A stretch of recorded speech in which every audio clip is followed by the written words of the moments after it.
Sports welcomes you to the following presentation of the National Football League.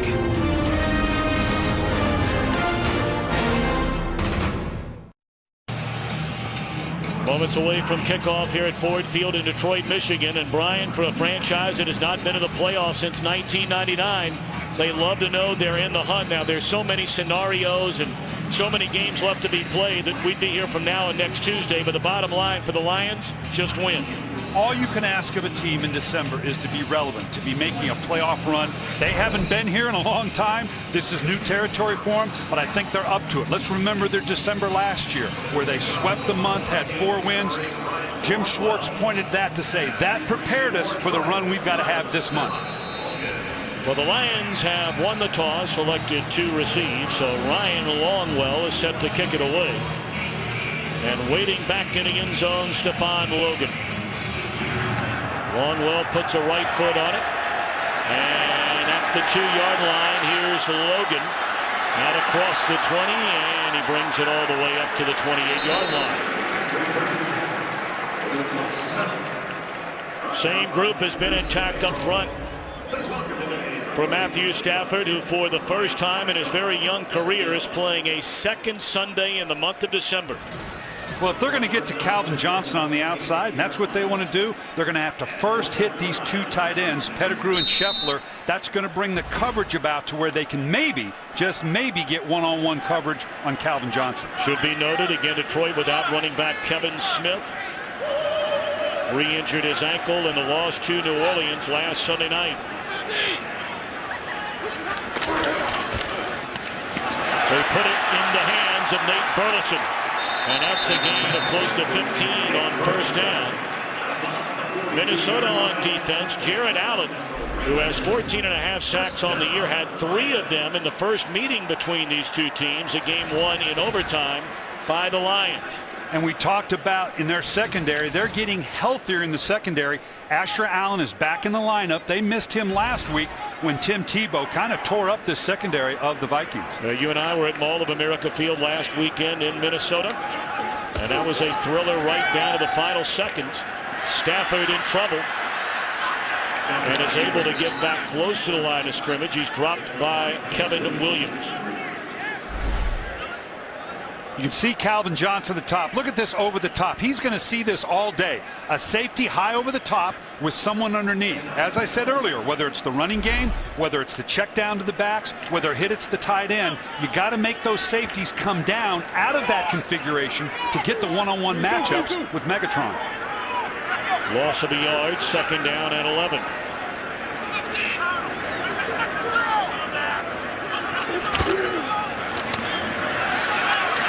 Right in the hands of Johnson, and he's up to the 47-yard line. It'll bring up third down and 5 for Stafford and the Lions. Talked about that first game back in week 3. Minnesota led 20-0 at halftime. The Lions had a grand total of 50 yards of offense, but then in the second half they cranked it up to Johnson, who had a couple of touchdowns. Pettigrew had a big game, and the Lions won it in overtime.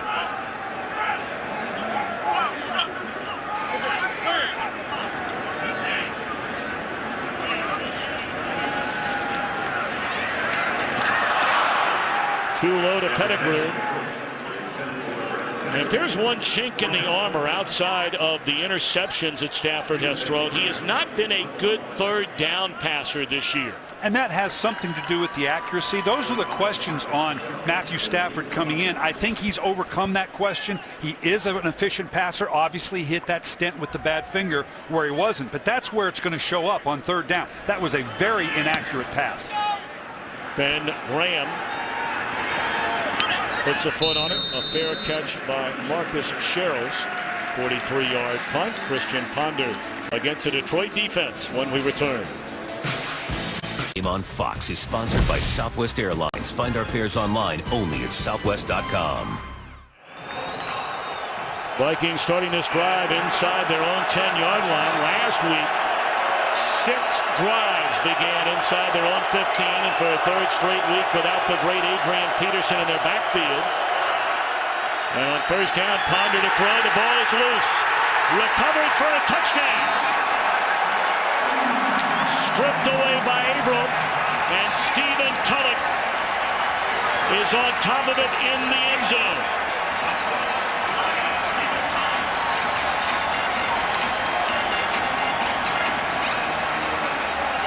What we say coming out, they got to protect Christian Ponder. Worst possible scenario. Load hope lets Averill get a short corner coming in from behind. Christian Ponder had no idea he was there. That is a quarterback's worst nightmare. Tell you what, with all the talk about Kyle Vanden Bosch and, of course, Ndamukong Suh, you look over the last 3 years, and Averill might be the biggest playmaker in this entire defensive front line.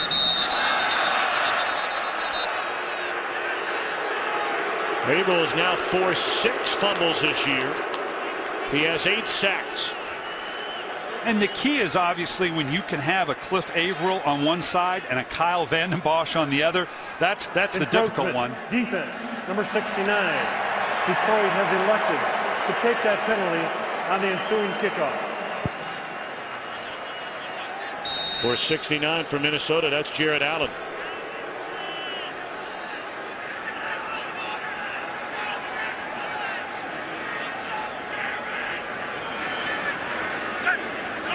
And out a point after by Jason Hanson is good. Ponder, of course, had the 3 turnovers, critical turnovers in that loss to Denver. On the opening drive, took him down the field, fumbled inside the red zone, had an interception returned for a touchdown, and that fourth quarter final drive interception would set up the game-winning field goal for Denver. And this is tough to hear and see for Vikings fans, but this is all about the growth of Christian Ponder. We had that game last week. I know that was painful, but the mistake at the end of the game that led to a turnover where Andre Goodwin basically baited him into that interception. That was the learning curve for Christian Ponder. At a 2-10 season, I know you don't want to hear it, but those lessons are invaluable. They will pay dividends next year for the Minnesota Vikings. Well, you look at the last 2 weeks, been a couple of pretty good weeks for Ponder as his growth continues since taking over as a starting quarterback, replacing the since released Donovan McNabb. And this is indeed a test for Minnesota. Leslie Frazier told us the month of December is going to decide the personality of this team going forward, particularly when you're talking about a 2-10 team. Let's remember that the Detroit Lions, we just told you, had a great month of December last year in a non-playoff year, leading to what now appears to be a pretty good year. That's exactly what Leslie Frazier wants to see out of his team. They're being tested here with an early turnover for a touchdown by Detroit. Booted through the end zone. Of course, for Christian Ponder, like any rookie quarterback, you're going to have your ups and downs. In his first start, week 7, couple of touchdowns, but 2 interceptions that led to 6 Packer points. He won his second start, 64 completion percentage, lost the next 2. Week 12, up to 68%. The comeback fell short in that one. And then last week, a Vikings rookie record 381 yards, but the 3 turnovers, including the big one in the fourth quarter you just referred to.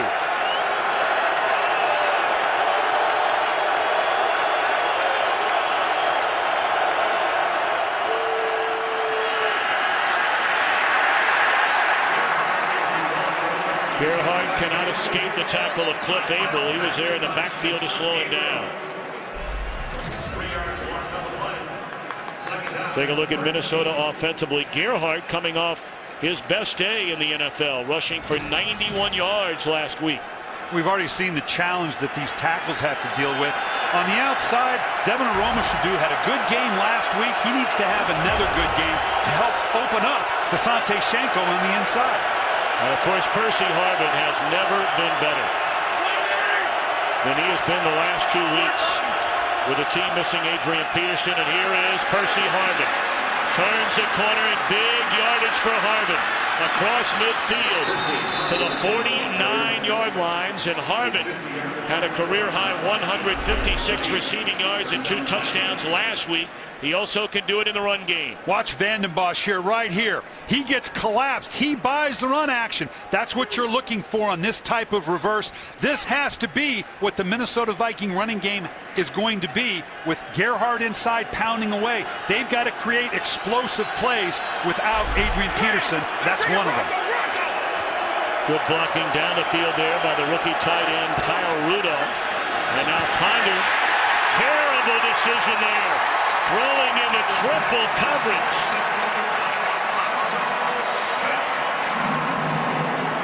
Alphonso Smith with the interception. 2 possessions, 2 turnovers for Ponder.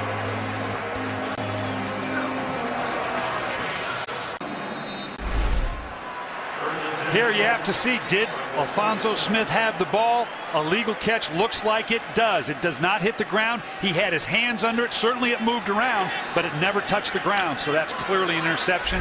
They obviously saw that upstairs. That's why we didn't get a challenge. A fumble in the end zone, recovered for a touchdown, and now an interception, and Detroit back on offense with a 7-0 lead.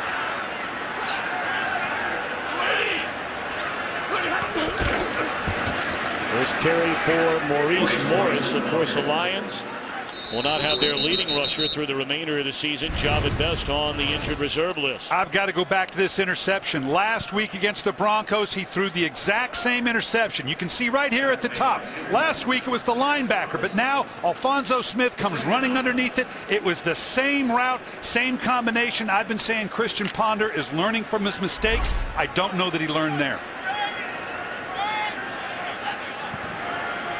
Gain of a yard by Morris, 2nd down and 9 from their own 48-yard line. Free play here for Izzy.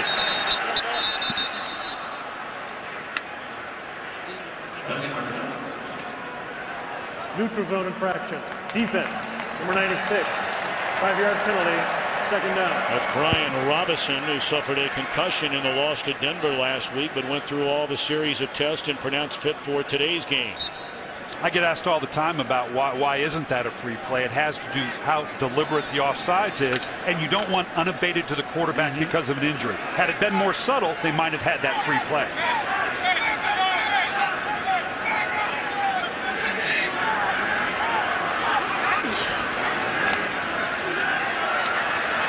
Stafford in trouble.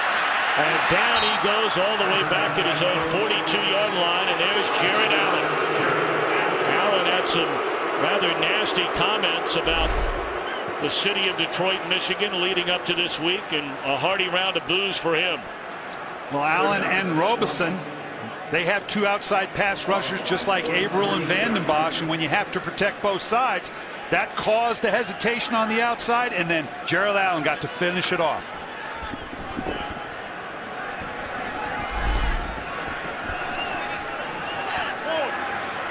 Fifth time in his career that Jared Allen has sacked Matthew Stafford. 4th time he's got him this year alone. Looking down the field to a wide open Titus Young for a touchdown.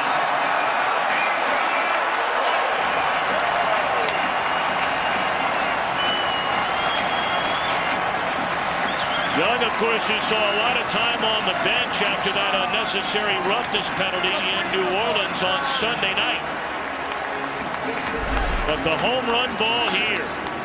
And you can see it's a 2-deep defense with a high safety, but it breaks down when the play gets scrambled by Matthew Stafford. It held Samford inside just enough to allow you to get that deep outside route for the touchdown. 2nd round pick out of Boise State, his 3rd receiving touchdown of the season.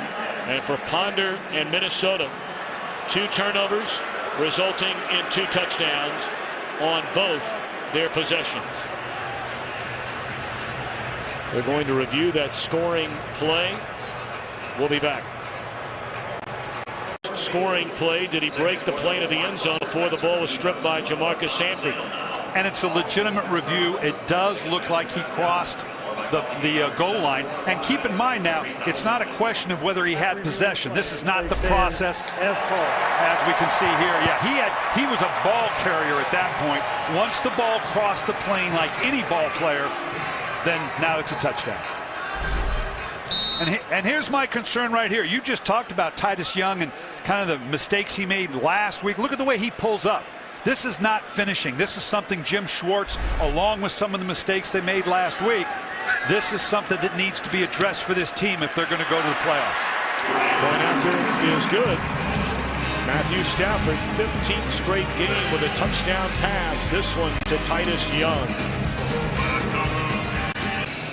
And in the euphoria of the score, Jim Schwartz obviously congratulating his young receiver, but I hope in this process he also makes it clear, look, young man, you left us a little vulnerable there. We're going to make this playoff run against a really good team. That might have cost us. Well, for the Minnesota defense, that is a 12th touchdown pass allowed this year of 20 or more yards, and that is most in the NFL. This beat-up secondary taking its lunch over the last 5 weeks. And leveled at the 10-yard line is Cheryl's Ashley Palmer, backup linebacker, on the stop. We talk about how the attention that Calvin Johnson draws. I want you to watch in here now. Obviously, you're not going to let this guy beat you. Look how many people are locked on to Calvin Johnson. Here. He was carried in here. That's what allows you to go to the outside when you get so preoccupied with a talent like Calvin Johnson. This is what Matthew Stafford has to get credit for, seeing he got the matchup he needed outside. So now Ponder and the Vikings trying to regroup. They give it to Gerhardt on first down, and he carries up to the 14-yard line, a gain of 3 on first down. A fumble on the very first play, recovered in the end zone for a touchdown, and then the interception, which turns into the touchdown strike to Titus Young. And on a 2-10 football team at this point, it is less about the score, it's less about the win. This sounds odd, but it's how do you carry yourself in the face of adversity when you're 2-10 and finishing in December. Boy, that defensive front is mauling this Minnesota offensive line to begin this game. Let's send it back to Los Angeles for a game break. Well, like the Lions, the Falcons are fighting for a wild card spot. Doesn't get much easier than this. Matt Ryan, Roddy White wide open, 5 yards on the score against Carolina. And the Falcons have a 7-0 lead. And as we send it back to Tom and Brian, we want to welcome back legendary producer Bob Stenner. Give him our love, guys. Indeed we do. Welcome back to Hall of Fame producer Bob Stenner to our crew this week. And it is a nightmarish start for Christian Ponder and the Minnesota Vikings. We brought up Abrill's name earlier. He's forced a fumble, and now he has a sack. They're committing a lot of folks here. You can see right here, 92's coming off this edge. He's already had a heck of a start. This is just a 4-man rush with a twist on the inside. It causes Ponder to hesitate with both push from the inside, no place to go. Averill and Vanden Bosch from the outside bring it home. And bear in mind, they're very thin along that defensive line. Of course, Ndamukong Suh finishing off his 2-game suspension. They're without Nick Fairley and Lawrence Jackson today. Logan, man, is he quick. All the way down to the 34-yard line.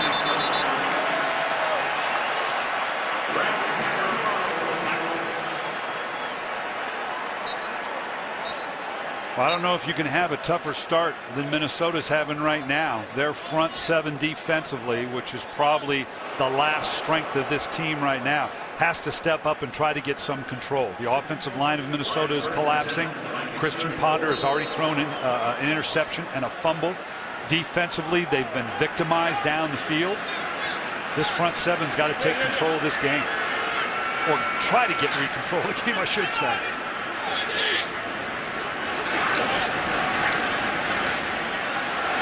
Stafford looking for Johnson, and he missed it.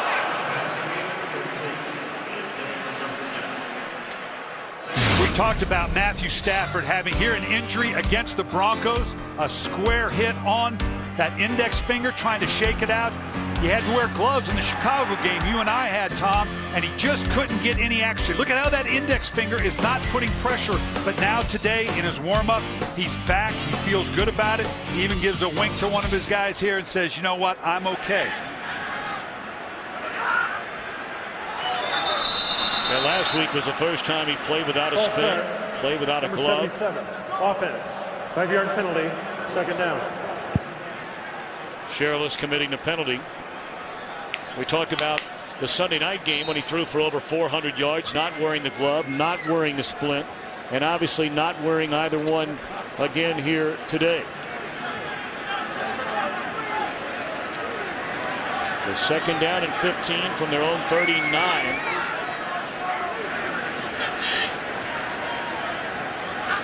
With the Minnesota 39, I beg your pardon, and Stafford a bullet to Young.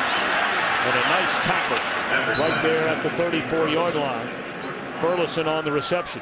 And this is what we're talking about, the grip on the ball. Follow-through is important in any sport. Golf, tennis, doesn't matter. It's all about follow-through and how can you do that. Look, you can see right here, that index finger is the accuracy finger. That's what gives you the final push off the ball. If you can't use that, you're not going to be as accurate. That's where your follow-through and the spin on the ball is created. When you can't put your finger on that, now you're throwing a finger short and it affects your follow-through. It clearly did Matthew Stafford for 2 games. And, of course, he threw all those interceptions. In fact, Stafford had 10 of them. And leaping over defenders, Pettigrew nails his way inside the 20.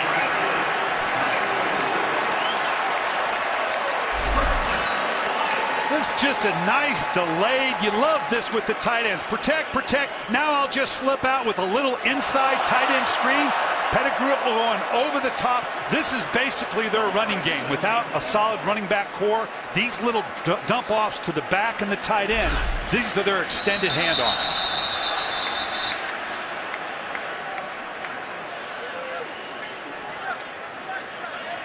Encroachment, defense, number 93, 5-yard penalty, first down. Well, you and I have seen Minnesota the last couple of weeks, Brian, and you're talking about a team that, yeah, they're 2-10, the worst start in franchise history, but 7 of their 10 losses have been by 7 points or less. So most of the time they have stayed right in it.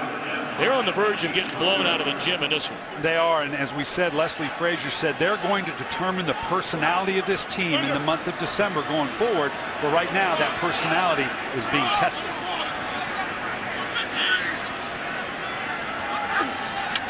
Well, first down and 5. Touchdown, Pettigrew.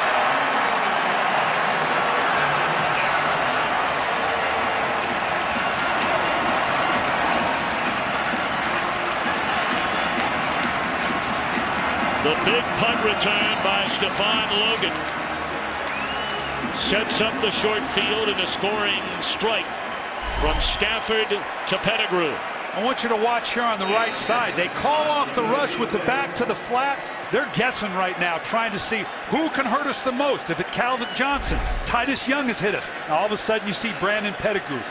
Matthew Stafford is able to spread the ball around and hurt this Minnesota Viking defense in a lot of different ways. Point after is good. Pettigrew had over 100 receiving yards in the first meeting and a first quarter touchdown in round 2. Well, many wondered if we would see Christian Ponder here today after suffering that hip pointer in Minneapolis last week.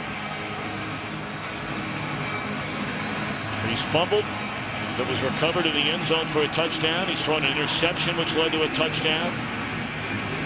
And then after a big punt return by Logan, another Detroit touchdown, and it is 21-0 for this Lions team, trying to regroup from the back-to-back losses, which they committed 22 penalties and 6 personal fouls. And for more on that, here's Laura.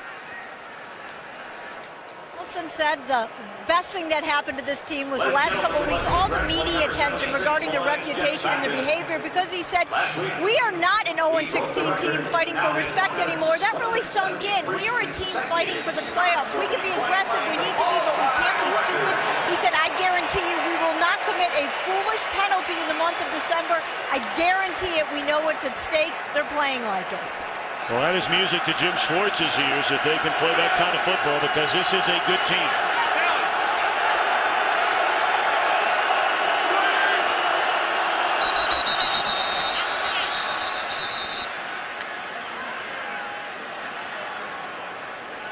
Neutral zone infraction.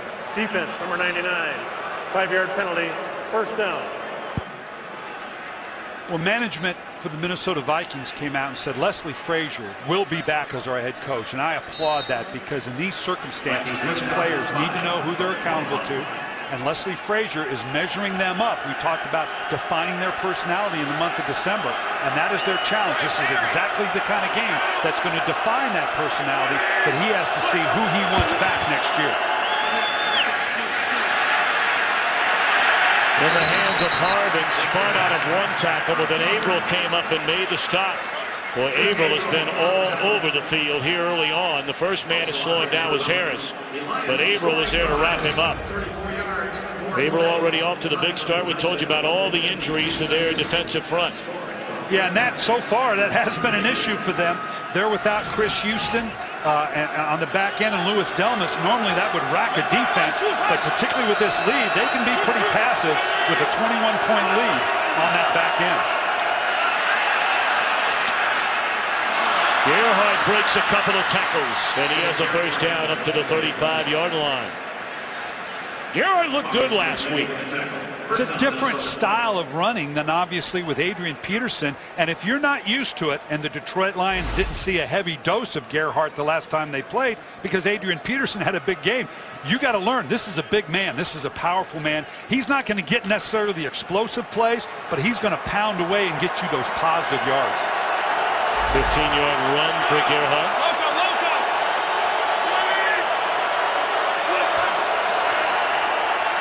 Short drop, Ponder fires, should have been intercepted by Aaron Berry.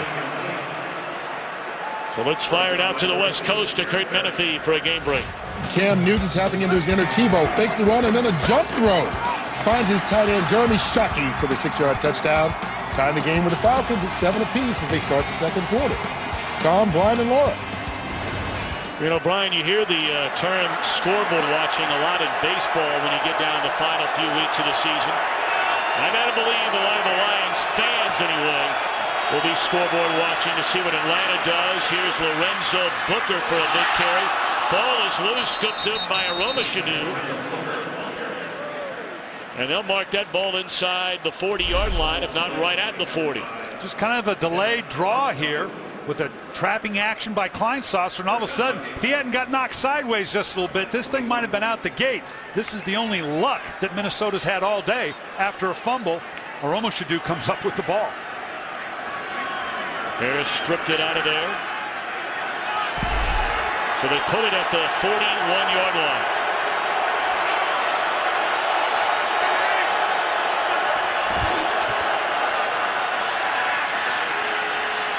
Ponder looking for Harvin. And Harvin was open. And Ponder waited a little bit too long to fire it to the end zone because Harvin had gotten behind the defender.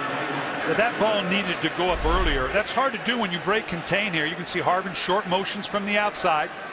Ponder's very good at this. Harvin goes vertical. He's outside the protection scheme right now where he needs to be. Had he put that ball up deeper and earlier, Minnesota would have had a much-needed touchdown. Eric White saying no, no, no. He was burned for the big touchdown from Robert Meacham in New Orleans on Sunday night.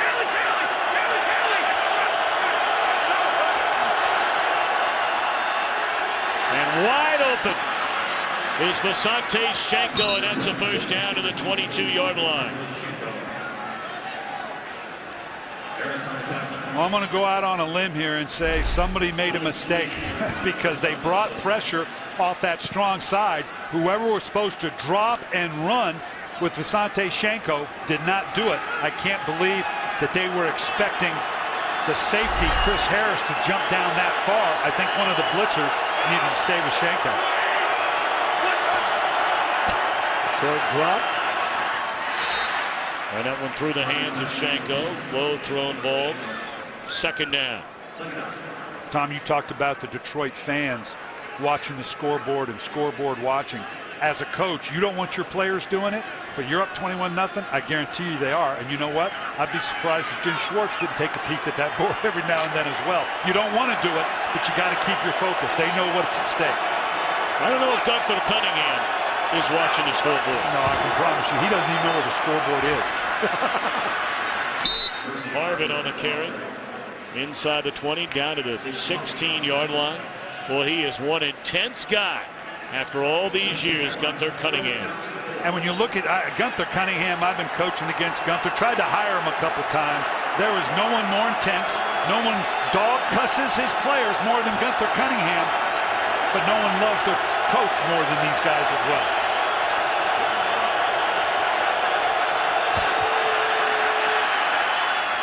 Third and 4, and that's a first down reception close to the 5-yard line made by Harvin.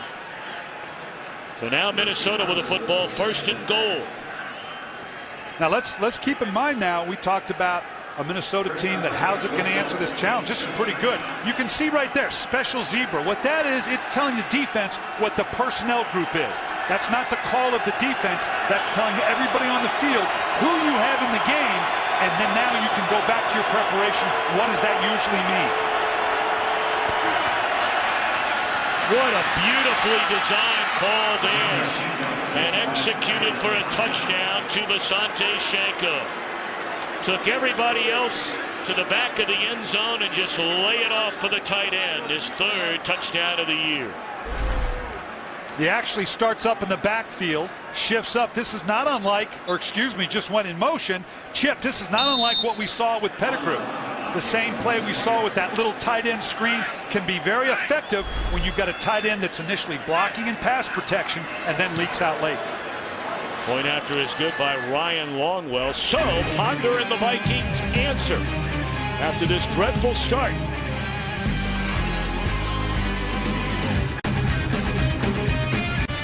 Tom, this is just what we're talking about. Look at Jim Schwartz. He is one upset head coach. Just what we talked about. This is what you worry about. You're up 21-0. Life's going good. Your guys are peeking at the scoreboard to see what the other games are going on. And then you let a team that's on the ropes go the length of the field for a score. He's going to get this thing under control. And Brian, you know, you won a Super Bowl as a head coach with Baltimore. That entire defensive series began with a 1st and 10 5-yard penalty. So you put Ponder in a 1st and 5 just to try and get a little breathing room. And off they went. Part of being a champion, a playoff team, is knowing how to put a game away. I don't care if it is just the first quarter. When you're up 21-0, he will hammer that home with his team. And here's Logan. Another good return. He had one on a punt and now on a kick. Well, coming up this January, as they're taking a look at Logan, he appears to be all right. But Fox returns to the octagon. An incredible UFC Fight Night triple header. Some of the best fighters with a shot at the title, headlined by former light heavyweight champion Rashad Evans, undefeated Phil Davis, plus 2 explosive middleweight bouts. Saturday, January the 28th, 8 Eastern, 5 Pacific on Fox.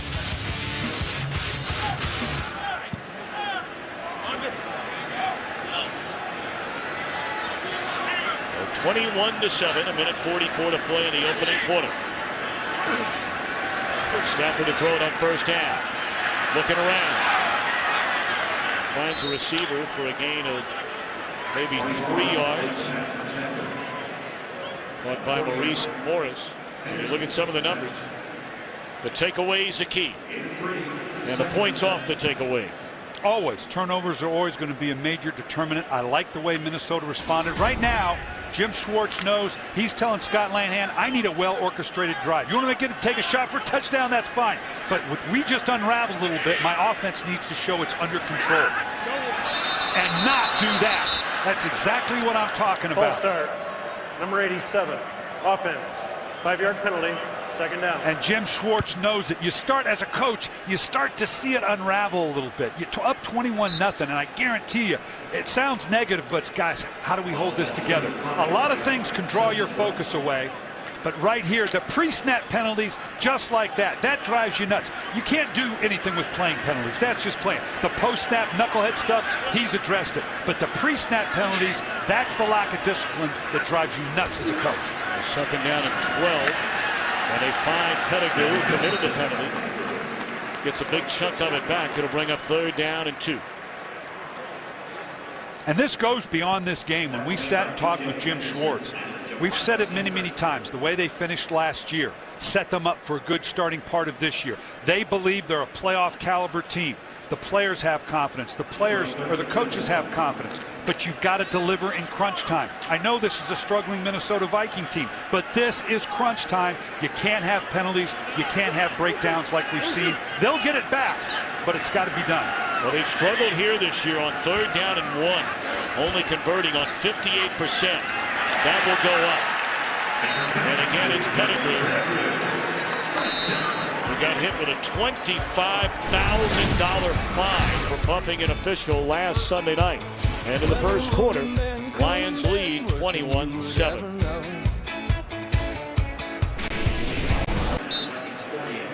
Well, Jim Schwartz has said all week long, what happened in the first 12 games of the season, it doesn't matter. We can't change a single thing about it. All that matters, the final 4 weeks of the year to try and get into the playoffs. Let's go back to that 3rd down play, Tom. You're going to see right here what we talked about. First, great vision by Matthew Stafford. And watch the ball come out of his hand. Very accurate, perfect rotation, right where he wants it. Just a little bit of a lead for Pettigrew. 2 big conversions on 3rd down for Pettigrew. But that's the type of accuracy we're talking about that escaped him for a couple games. Stafford 9 for 11. I'd say he's pretty accurate today. 131 yards and a couple of touchdowns. 2nd down and 6. They fake it to Burleson. Robinson looked like they got a hold right there on Shereless. And you can book it. Well, now a decision to make. Do you take the penalty? Or on the incompletion, do you set up 3rd down and 6? Holding. Number 77. Offense. 10-yard penalty. 2nd down. This was kind of tough on Shereless because watch what happens. He's got a pretty good protection outside, double fake. Stafford gets outside and then he stumbles, which kind of changed the action. He didn't know Stafford was outside. I'm not making excuses for him, but all of a sudden he looks up, he thinks he's got a pretty good block, and all of a sudden his quarterback's heading the other direction.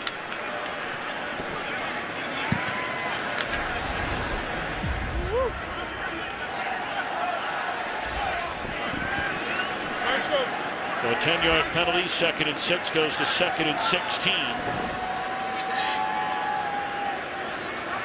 And Detroit on inside of midfield. And Stafford dancing around and is leveled right at his own 47-yard line by Everson Griffin. Well, lots of fireworks in the opening quarter. Very first play offensively for Minnesota. A fumble in the end zone, recovered for a touchdown. Ponder on the next series throws an interception, which led to a touchdown to Titus Young. And then after a big punt return by Logan, the touchdown pass Stafford to Pettigrew. So the penalty took him out of a 2nd and 6. And it's turned into ultimately now 3rd and 15. Oh, I got started.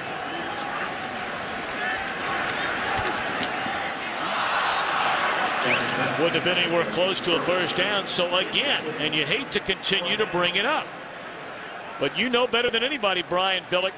I mean, they may not be the personal fouls, they may not be the glaring bad boy quote unquote penalties, but on defense to start the last drive, on offense here on this drive with great field position, a 2nd and 6 turns into 3rd and 15, and now you're punting. Yeah, and it's the little things. And again, the other guys get paid too. So football is going to be football. You're going to make mistakes, but you hate to see the focus mistakes when you're up 21-0, then 21-7.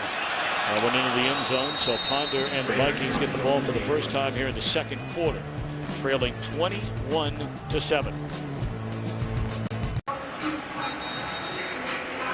Minnesota starting another drive. Inside its own 20, this one from the 20. Detroit's had great field position, a couple of turnovers, a couple of touchdowns. And Minnesota scoring on its last drive and trying to get it going here. Back to the line of scrimmage is Gerhardt. Williams, the first man there to slow him down. They obviously have to keep some type of running profile up. I just circled Percy Harvin, who's in the slot. Again, the difficulty in playing Minnesota. Where is Percy Harvin? He's outside. He's in the slot. He's in the backfield.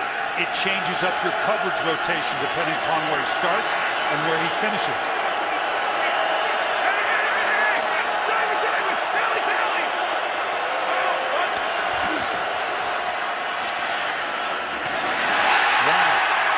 Alphonso Smith, his second interception of the game, and this one for a touchdown.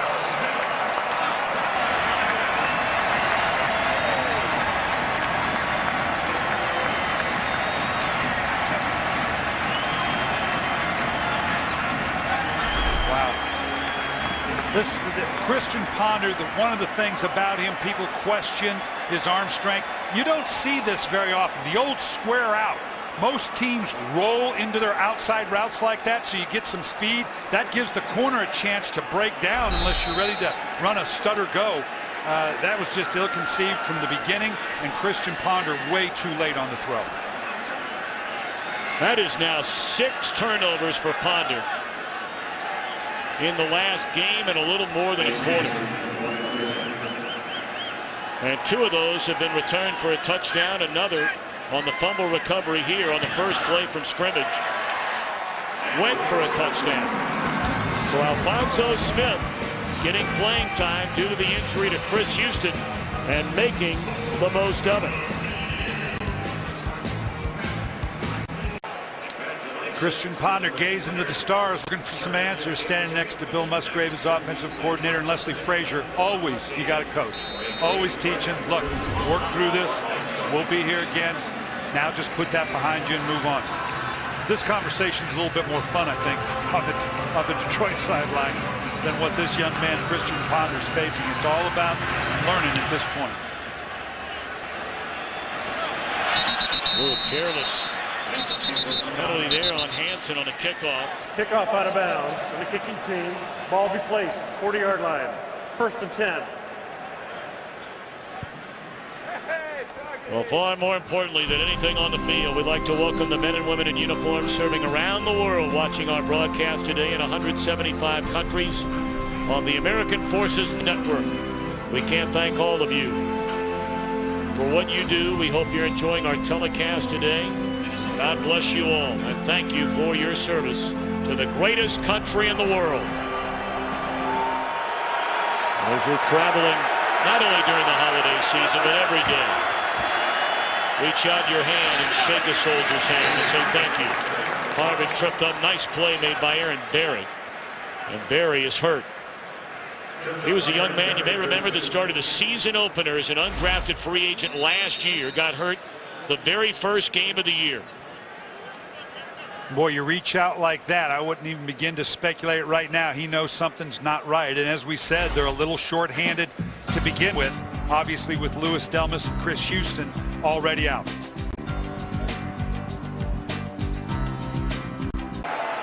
Well, they continue to take a look at Aaron Berry, who got up and walked off the field. Laura Oakman will be checking in on him. A 2nd down and 10. They give it to Gerhardt with good running room. And he runs right through a would-be tackler. And is about 2 yards short of a first down.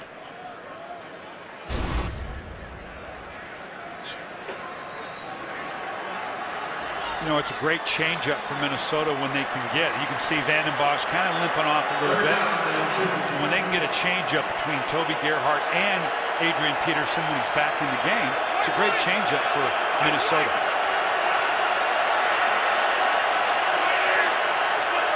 They're down a couple. They pitch it to Harvin. This is going to be close.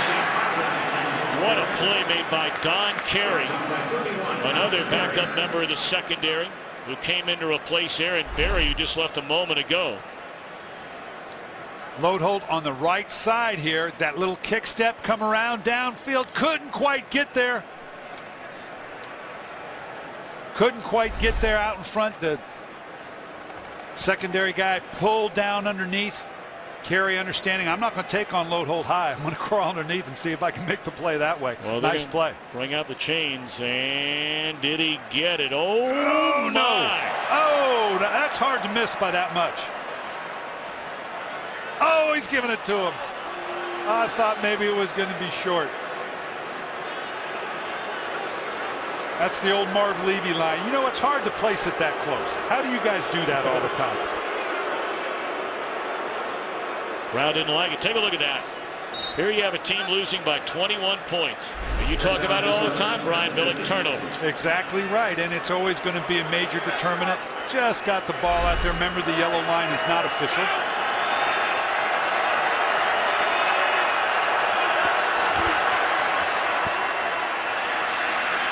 Gerhardt able to avoid one tackler and goes into Detroit territory to the 47-yard line, closing in on 11 minutes to play until the half. 3 Minnesota turnovers, 2 interceptions and a fumble by quarterback Christian Ponder, leading to 21 of the 28 Lions points so far.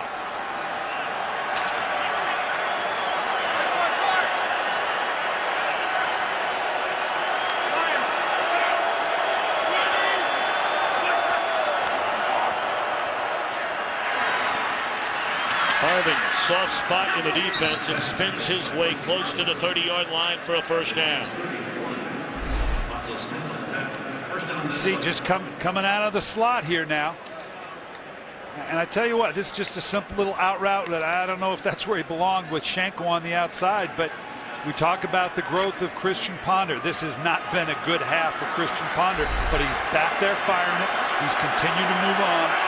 That's going to be good for the Vikings and for Christian Ponder. Brandon Bosch back on the field as Ponder has running room and he can run, and will wisely slide for another first down inside the 20. We'll see where they mark it, close to the 15.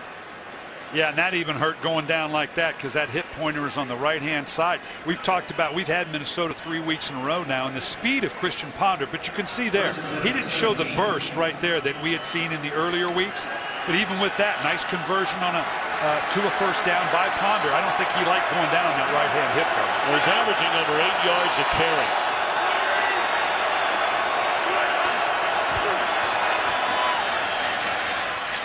Nice catch by a ball up and away from him to Aroma Shadu. And he's close to the 10-yard line.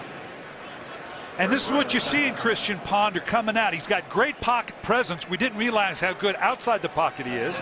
He's accurate arm, but not big arm strength. I think he's got a better arm than people gave him credit for. But the intelligence and coming out of the system that he did, that's what people attributed to why he was going to make it in the NFL. Your old buddy Bobby Bowden. Yes, sir. He knew what he was doing when he got Ponder.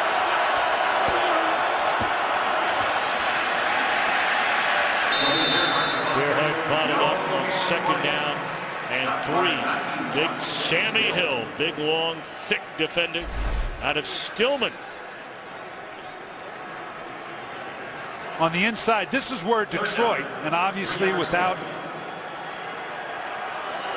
Ndamukong Suh, they feel good about the ability to rotate with their defensive linemen on the interior. They've got Sammy Hill, they've got Corey Williams, they've got a lot of big bodies inside they can roll through in the absence of Suh. Another first down catch, this one by Aroma Shadu. It'll be first and goal at the Detroit 6-yard line. You've got to like what you're seeing in Minnesota. Everything has gone Detroit's way. Bill Musgrave knows down here in the red zone, and this is where you really got to show as a quarterback. If they can get a touchdown here, bring it back to a 14-point game with all the things that have gone against them, that's something you can build on. And they find on the quick slant Percy Harvin for the touchdown. We remember the game last week. They got down there. They didn't have Harvin or Rudolph on the field. We asked Bill Musgrave about it yesterday, and he said, hey, look, we talk about it every week. You'll see him in there the next time. Right here. He knows where he's going. You got to be careful about staring it down. But look where he placed it. Good and low. The only person that was going to get that was Percy Harvin. That's the accuracy we talked about down here. It's a very tight window. This is just a quick slant route on the inside by Harvin. You don't want the ball in the air very long when you're throwing down in the red zone. Excellent throw, excellent accuracy by Christian Ponder. Tell you what, this Percy Harvin is just having a great season. No Adrian Peterson, a rookie quarterback, and he comes to play every Sunday. Percy Harvin, his 4th consecutive game with a touchdown. He had 2 of them last weekend. And Gunther Cunningham and the Lions are looking for answers on defense. You know, outside of the turnovers, on poor throws by Ponder, the fumble by Ponder, Minnesota's been able to move the ball when they're not giving it away.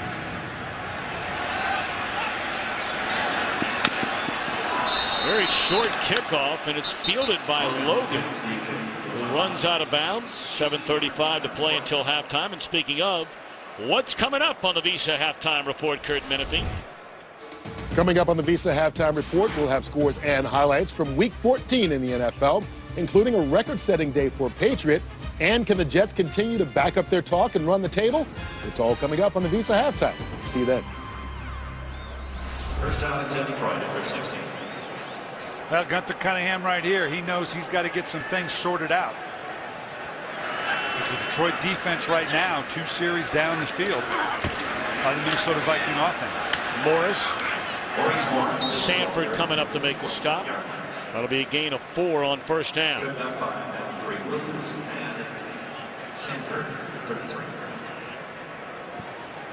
I keep talking about the growth of Christian Ponder because this is what it's about for Minnesota right now, sitting here at 2-10, and you got to like what you see in the resiliency. A lot of guys would have folded up their tent given the start that Christian Ponder had, but he kept firing back, and he's got his team back now within 2 scores.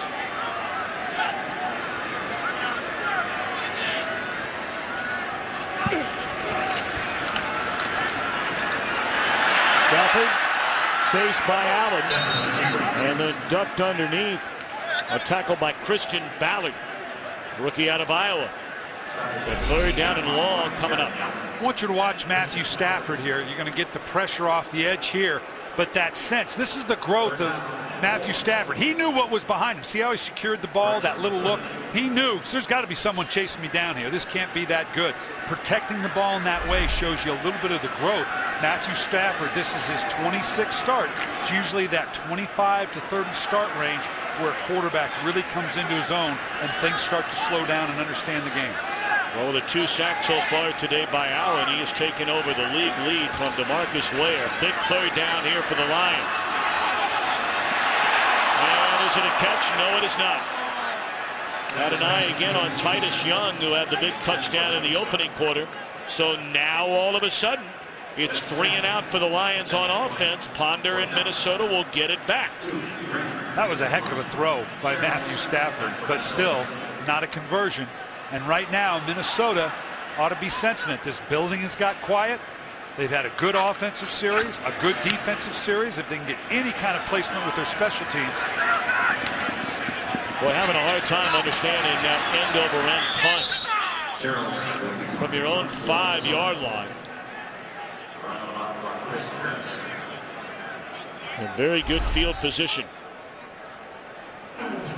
Look at this throw right there. Boy, that's got to be caught. Right through his hands. Boy, and that's as tight a throw as you can make. We talked about the accuracy of Matthew Stafford. That was a legitimate question coming out, but he has proven he's got the accuracy to be successful in the NFL. Continues to grow. That 26th start I talked about is a pivotal time. Great time for him to really come into his own as they make this playoff run. Well, starting this drive from midfield. First down, they give it to Gerhardt. And a good strong run by Toby Gerhardt picks up close to 6. Well, if Minnesota can find a way to get into the end zone here, as we're down to the final 5 minutes and 40 seconds of the second quarter. Game on starting in the second half. Yeah, Detroit has been vulnerable to the run. Their philosophy, get pressure on the quarterback, pressure the quarterback, even if you give up a little bit in the run. But if they can get this back to a manageable game, that would allow Minnesota to stay with this run a little bit more. Play action with Gerhardt. And looking down the field to Aromashodu. Boy, and he's lucky it wasn't intercepted again. And again by Smith. That one was on Aromashodu, though. With that kind of play action pass, Aromashodu kind of pulled up like he didn't expect the ball to be deep. When you come with a 2-man route, maximum protection after a play fake, it's just the 2 of you. You usually have one guy go deep, one go intermediate, and you can see he kind of looks up like he thought the ball was going to not be thrown. He needed to continue on. Well, 3rd down and 4. Vikings are 3 of 4 on third down so far. Pump fake. And now looking for a Romashadu, and he was open, and it was slightly overthrown. Oh, that had touchdown written all over it. I love the play call because it gets this secondary of the Detroit Lions. They've already got a couple interceptions, one for a pick six. They want to jump all over this. They're smelling interception. Double move is a good call. Looks like it had plenty of air. Again, Romashadu looks like he's looking early. You always used to tell receivers, run this down, look late. The earlier you look, the slower you do. You can't just get to the ball. Go run this thing down and find it. Louis angles it toward the sideline, and it takes a bounce and into the end zone. So now Stafford, with just under 5 minutes to play and a full allotment of timeouts, will have a chance. Coming up on Fox tonight, an all-new Family Guy going to deck your halls.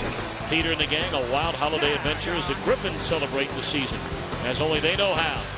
You can get jolly with music, merriment, and mayhem. 'Tis the season for laughter. Family Guy tonight at 9 Eastern, 8 Central, followed by an all-new American Dad on Fox.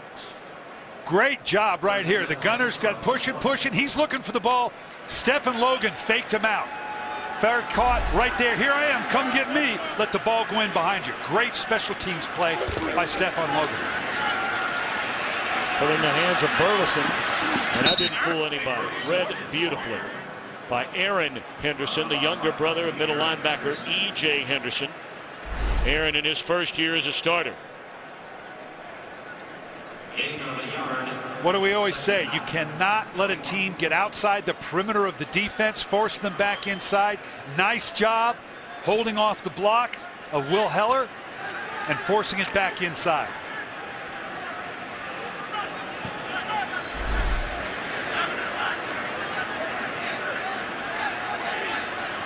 They have Stephon Logan now in the backfield. They pitch it to him, and here comes a reverse the other way to Calvin Johnson. Oh boy, is he hit, and a flag comes in from a secondary. Jamarcus Sanford laid a big time hit on Calvin Johnson.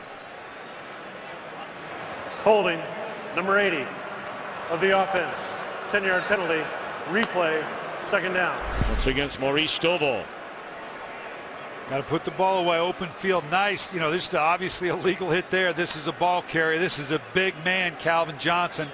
High-low possibly, but great physical play by the secondary of Minnesota.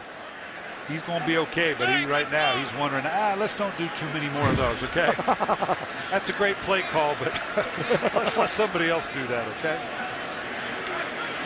That's putting the ball in your receivers for back-to-back plays on reverses. To Burleson and now Johnson, and boy, he is indeed shaken up over there on the sideline. So Rashid Davis comes in to replace him. Keelan Williams, his first carry of the day. Greenway there to wrap him up, and a third down coming up.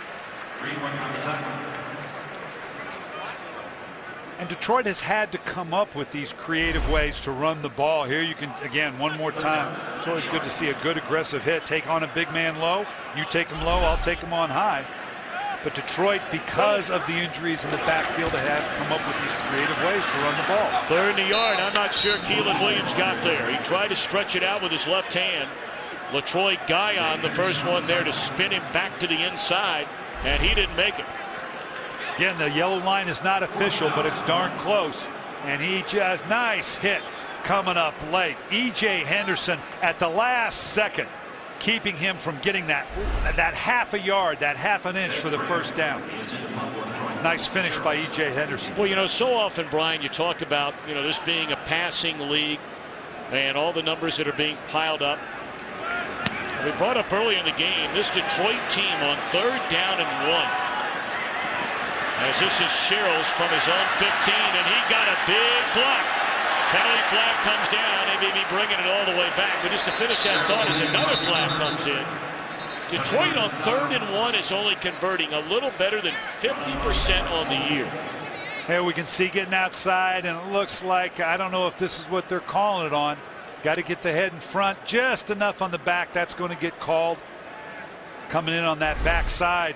You're right, though, and that's been unfortunate for Detroit in that because of the injuries to Javid Best, obviously Kevin Smith not in the lineup today. During the return, illegal block in the back, number 27 of the return team.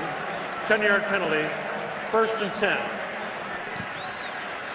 Losing Javid Best, remember when they're on this run, this guy was a dynamic part of their offense. The screen game, the draw game. So they're down to their 3rd and 4th running back. They know they've got to throw the ball to win. They've got the assets to do it. But to not have that running game, particularly like you're talking about, Tom, on 3rd and short, it's hard to get to 3rd and 1 and 2 in this game. And when you do, certainly, you got to be up in the 80% or better category of a 3rd and 1 and 2, because it's hard enough on those 3rd and longs. You're down to about the 15% category. After the penalty, they back them up again inside their own 20. 2:29 to go and 2 timeouts, plus a 2-minute warning. Oh boy. And Lorenzo Booker just lost the handle. Look at this. And Sammy Hill, Merry Christmas. No, it wasn't Hill. Thought it was Hill that ended up the ball. DeAndre Levy looks like somebody gets an early Christmas present here. That's Levy. It was Sammy Hill. Yeah, DeAndre didn't want it. He says, Sammy, I owe you something here. Here, you take the fumble.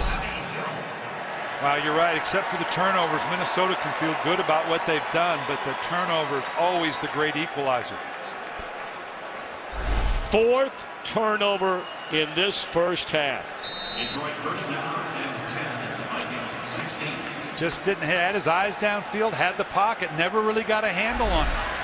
That's the running back's job. The quarterback centered it right where it belongs. You got to cover it up and put it away.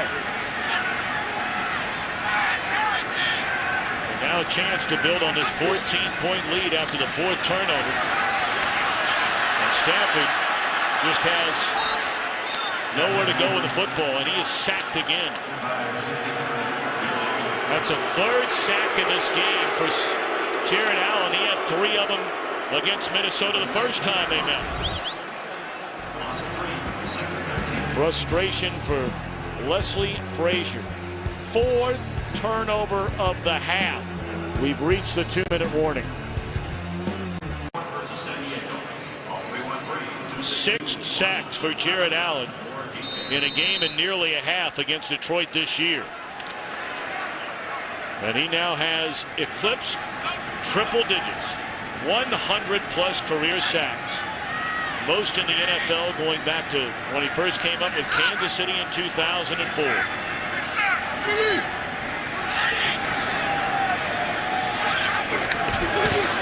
Keelan Williams. In for an injured Maurice Morris are taking a look at his hand. But how about Jared Allen? What a force he has been. Tell you what, incredible presence on the outside. Big pickup for Minnesota when they got him coming up from Kansas City. Not only in the pass, but in the run. They were, last couple of years it has fallen off, but from 2006 to about 2009, this was as dominant a run defense. Very rare to find a guy that's solid, obviously, as a pass rusher and as a run defender. He's a complete player. Well, now his defense is trying to make a stand after their 4th turnover of the half.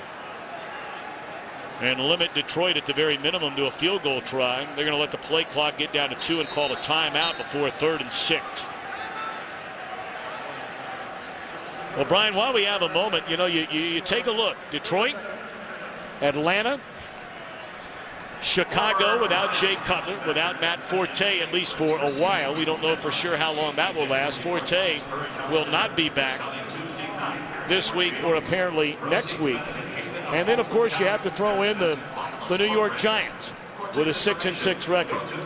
All 4 of those teams are battling for basically 2 spots. You give an advantage to any of the 4? Well, I don't, because as we can see in any given week, how are you playing? Last week, after coming off a tough loss to New Orleans, you just said, well, where's Detroit? They look pretty good today. Atlanta's on a good run, and all of a sudden they hit the tough step.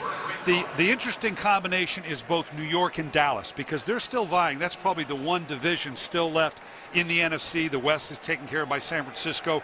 You got New Orleans. Looks like they have the NFC South. Green Bay is not going to be caught in the NFC North. So that division, how it affects the new wild card division, and it is its new own division. They're all a big part of this new wild card division, and they're all watching. Corner of the end zone, no. Burleson made the catch, but he was out of the field of play. So Minnesota's defense holding on third down. Is Detroit going for it on fourth down? Clearly did not get 2 feet in bounds.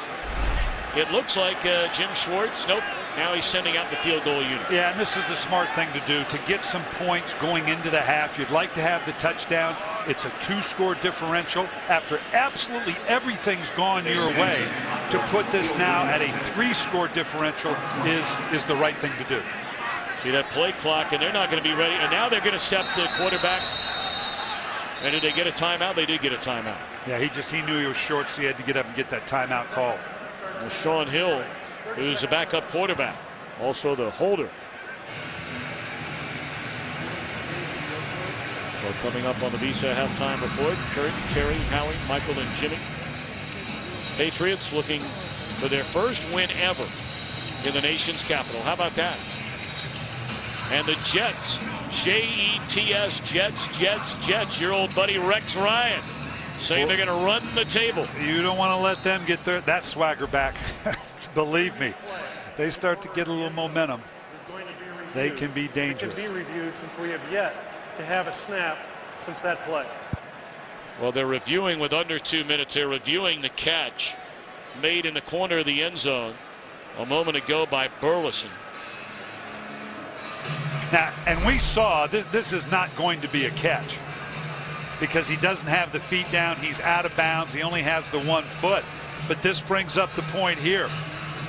The mistake by having to get the timeout called, we talk about the discipline right here, is because this could have been lethal. Imagine if this, say, were good.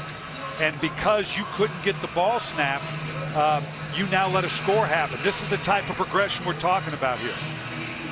This is what we're talking about here. We've seen it all day. Calvin Johnson, you're going to get 2-on-1, 3-on-1. You got to look for those 1-on-1 matchups someplace else. And he went right where he needed to go. Burleson was 1-on-1.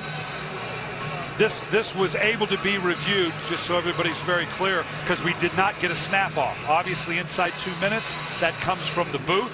Because of the timeout, had the ball been snapped, a review would not have come into play. But because there was the timeout, that gave us additional time for the booth to want to take another look at it.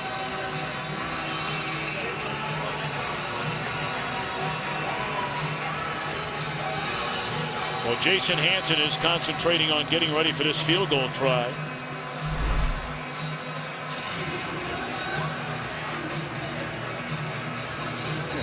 He's looking at the kicker. Hey, look at me, man. Take a peek. This guy does have fun. He and Gunther Cunningham, who coached him in Kansas City, had some fun this week. A little back and forth. Gunther always tough on his players. Gerald Allen, he loves Gerald Allen. It's just he happens to have the wrong jersey on right now. Said he wasn't tough enough to live in this town of Detroit. Told him to go back to California where all the nice people live. Yeah. But there's affection there, I promise you. They're taking their time now. I'm not quite sure.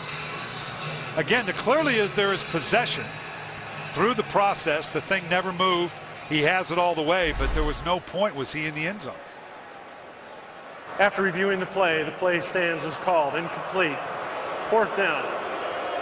All right, so now they're finally going to line up Hanson for a 30-yard field goal try. He's made 27 in a row inside of 40. Although it should be noted, over the last couple of games, both losses to Green Bay on Thanksgiving and then on Sunday night in New Orleans, Hanson has missed 3 of his last 4 overall, but they were lengthy field goal tries, and he had 1 blocked. He's been doing this for 20 years. You think he's worried about Jaron Allen and what he did earlier? Think he's thinking about that? I've only been doing this for 20 years in this league. 20 years. 20 years.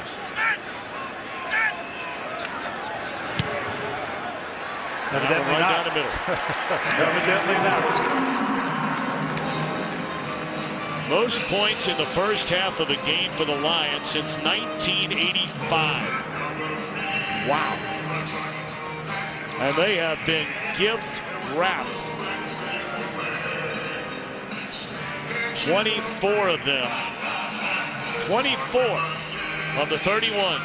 A direct result of Minnesota turnovers.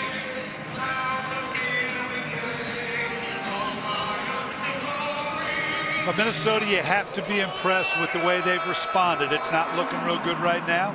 That I'd like to have not given up those final three coming off of another turnover. And it's not much consolation, but you know Leslie Frazier, what he's going to do at halftime, Tom, it's real clear cut. Guys, if we don't turn the ball over, we're right here. We just can't turn the ball over. What was one of our keys for success coming in? You can't turn the ball over on the road. They've actually been pretty good coming in. They only had 16 turnovers coming in.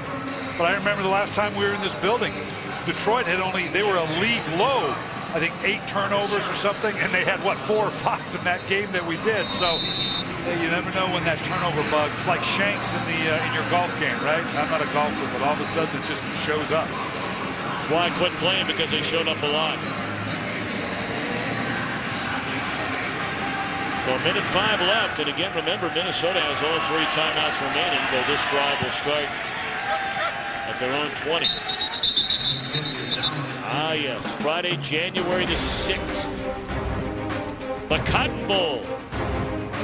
Kansas State ranked number 8 against 6th ranked Arkansas. 76 Cotton Bowl Classic live from Cowboy Stadium. 8 Eastern, 5 Pacific. January the 6th in high definition on Fox. It's the only non-BCS game, by the way, to feature 2 teams ranked in the top 10. First and 10 Vikings.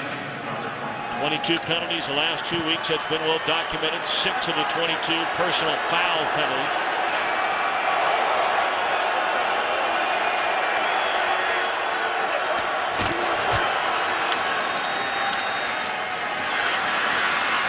Gerhard, a good first down run up to the 35. Clock continues to run. And Minnesota apparently is not going to, now that calls a timeout. Yeah, and a little slow on the trigger there. You're always looking to see in this situation, what do I get on my first play? Now, they chose to run the ball, and it got a yard or 2. Okay, I understand. But you just knocked off a pretty good play. You now, with 56 seconds and plenty of timeouts, 2 timeouts to work with, boy, make a decision now, quickly. Get up and get the play. Call the timeout. I understand taking the timeout, but boom, do it right now, because you have some time and some timeouts to do some damage here.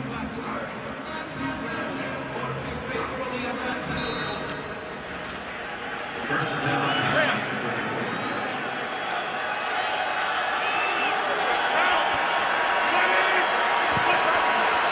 Now Ponder, after handing it off on the first play of this drive, lays it off to Gerhard out of the backfield. He's up to the 43. Timeout again. 1 remaining for the Vikings. Now, typically, you would, on a short yardage, you'd like to have run whatever play you want to run. You've got the 2 timeouts. You'd ostensibly like to keep the 1 timeout in your back pocket if you need it to get yourself in a field goal position, take 1 final shot to the end zone, or get yourself in field goal position. Now, if they don't get any yardage here, are they going to get 2 plays in the huddle, or are they going to now use up that other tight end on 3rd down just to keep the drive alive and now be without timeout? So I'll be interested to see what they do here. If they don't get the 1st down, do they get up right to the line and run a play, or execute that last timeout? Ponder, short drop, looking around. Far side catch, tiptoeing out of bounds is Harvin, stopping the clock with 44 seconds. And the ball at the Lions' 43-yard line. And particularly with the ball or the clock stopped, you're getting close to field goal range. Typically, you don't have to run your true no huddle. Typically, you would call 2 plays in the huddle, so that you get well orchestrated calls rather than trying to do it on the line on the road. Ponder, a bullet, and it's dropped, it looked like, by the tight end Kyle Rudolph. First time we've called his name today. 38 seconds remain until halftime, and the Vikings again with the 1 timeout. You see it up there on our Fox box, where there's the one light in the upper left-hand corner, one in the upper right-hand corner, letting you know how many timeouts are left. Need about 10 more yards for a long well field goal try at least. And the ball is stripped away, and it's loose. Stripped away by Vanden Bosch. And alertly Gerhardt able to get back and cover it up. Again, just like we saw to open the game, the key there was an empty hand there for a fumble, was his arm started forward. Minnesota got the ball either way. The key here is the field position you lose that basically, without a big play, puts you in field goal position. Looks like the hand had not started forward, so that was a fumble. Very much like the one that opened the game that led to a score by Averill coming off the other side. Both these tackles getting tested with the wide rush of the ends force you to turn your shoulders early. Very difficult against these wide rushing ends of the Detroit Lions. Well, it looks like it's coming forward to me. Now, to me, it doesn't. It's the empty hand. It looked like he had not started the impetus. Of course, this is going to be coming from above if they want to look at it. You got a ways to go now just to get back into field goal position.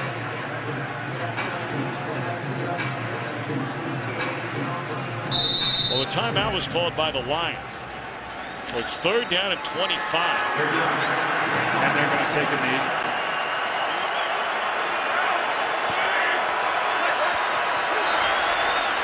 He's not wanting to take the chance to commit a 5th turnover the first half. For the Lions with 31 points, the most in a first half since 1985. 31-14. Lions lead it at halftime.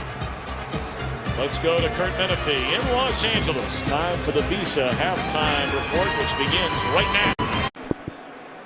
31-14, Detroit in front. We invite you to follow your favorite team all season long by going to itunes.com/NFL with Coach Billick and Laura Oakman, Tom Brenneman back at Ford Field here in Detroit. If you're Leslie Frazier, I mean, is there anything more obvious than walking in and saying, guys, we're doing all right outside of turning it over 4 times? And that's always what you come back to. What have we done to ourselves? And he can legitimately say, without those turnovers, and that's big now, you can't dismiss those, but without those, we've got on the road, we've played pretty decently, particularly offensively, overcoming that emotionally. We always talk about the emotional ups and downs. They get the ball to start here. It'd be behoove them to have another long drive, run the ball the way they've been running it, set up the big play down the field with play action pass, and pull a score out to start this 3rd quarter. Could make this very interesting. Well, Detroit by and large has mauled opponents in the second half this year. But Minnesota trying to get that turned around. Look at the rushing yards for Minnesota, 112 of them, even without Adrian Peterson.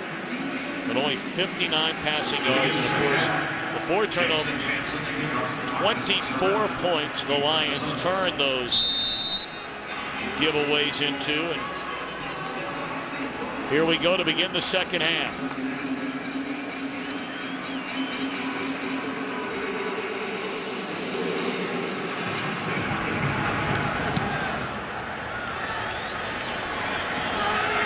Sherrills will take a knee. Laura Oakman had a chance to visit with some of the participants at halftime. We check in with her. Well, we know that Christian Ponder was a game-time decision, Tom, with that hit pointer. I asked Leslie Frazier how comfortable he was right now, knowing he's not 100% with those 2 turnovers, with the 2 interceptions, with the fumble. He said he's doing enough good things that I feel okay sticking with him. He said that we're putting together great drives. The problem is we keep shooting ourselves in our foot. We've got to play smarter. But he said we are moving the ball. Well, that they are. We'll find out if they can not turn it over here in the second half and try to get back into this game. Ponder nearly threw a pick 6 again. That one should have been a touchdown for Eric Wright. First play from scrimmage, stripped by Averill, touchdown by Tulloch. Alphonso Smith, an interception. Got another one that he returned for a touchdown. And then the Lorenzo Booker fumble, which led to a field goal. And nearly this on the first play of the second half.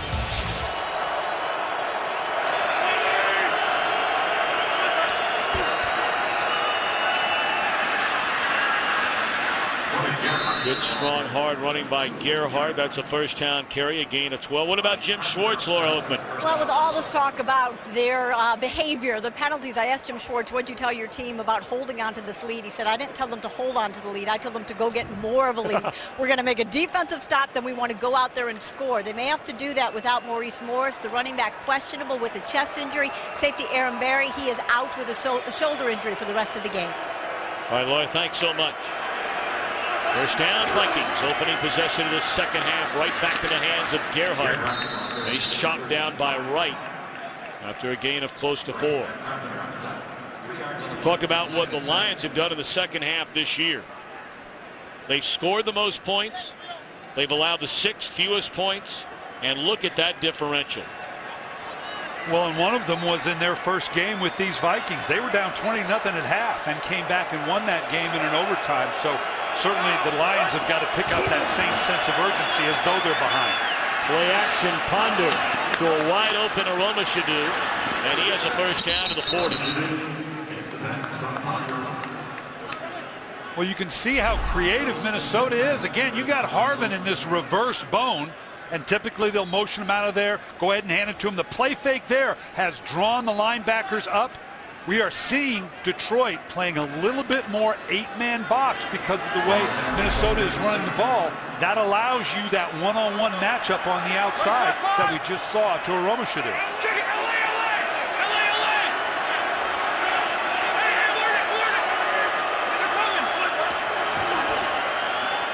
First down to 38. Ponder throws across his body. Goodness gracious. And it's intercepted by Eric Wright. And then Ponder is leveled after he threw the pass, and Detroit's going to get a penalty. So finally, here we are in the third quarter. Is this going to be? Bobby Carpenter is pointing as though it's on Ponder. And the officials are talking about it. And Stephen Tulloch doesn't like the verdict. After the interception, personal foul, number 57 of the intercepting team, 15-yard penalty. Correction, 55. 15-yard penalty. First down. Detroit keeps the ball, but they'll back them up 15 yards. And we'll take a look at it when we come back. 5th. 31-14. Ponder throws really just a poor decision there, running against the grain, throwing across his body, an easy interception. And then Ponder is hit after the interception. Detroit flagged for a 15-yard penalty, but the Lions have the ball for the first time here in the second half. They give it to Keelan Williams. Flag down. He's run out of bounds. Holding, number 87. Offense, 10-yard penalty. First down. Well, this is bad on so many levels. First, he gets outside, and you can see coming from the right. Percy Harvin flashes once he gets outside, but you can never throw back against the grain of the defense. That's just a dumb mistake that Christian Ponder can't make. And here now, the quarterback has protection. Unless he is a legitimate threat to make the play, this is to protect quarterbacks so defenses don't go after him. Jim Schwartz can be upset, but he's going to have to go back and make sure his players understand you cannot go after the quarterback like that. Well, I don't think there's a whole lot that's all that complicated about that rule. Now, he may be saying that Christian Ponder is going to try and make a tackle. But I don't know how you're going to make a tackle when you're 25 yards away from the ball, although Jim Schwartz is going to certainly plead his case with John Perry, the referee. Yeah, he's going to argue that he was in a legitimate position to make the play, but given the distance from it and the fact that it was the shot from behind, we're protecting the quarterbacks in this league. Just, you got to get used to it. You got to know it's going to get called.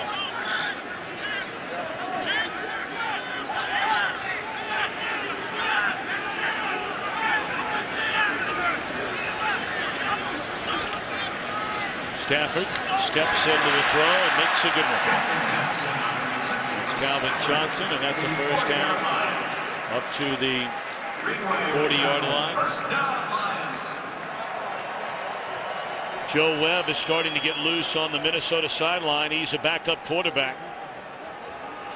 And I'd be interested to find out whether Christian Ponder took a hit and they're doing that to protect him, which I would certainly understand. If not, I don't understand that. This is all about the growth of Christian Ponder, overcoming these types of situations. If the young man's hurt, I understand it. If you're concerned about him getting hurt further because the way this game's gone, I understand that.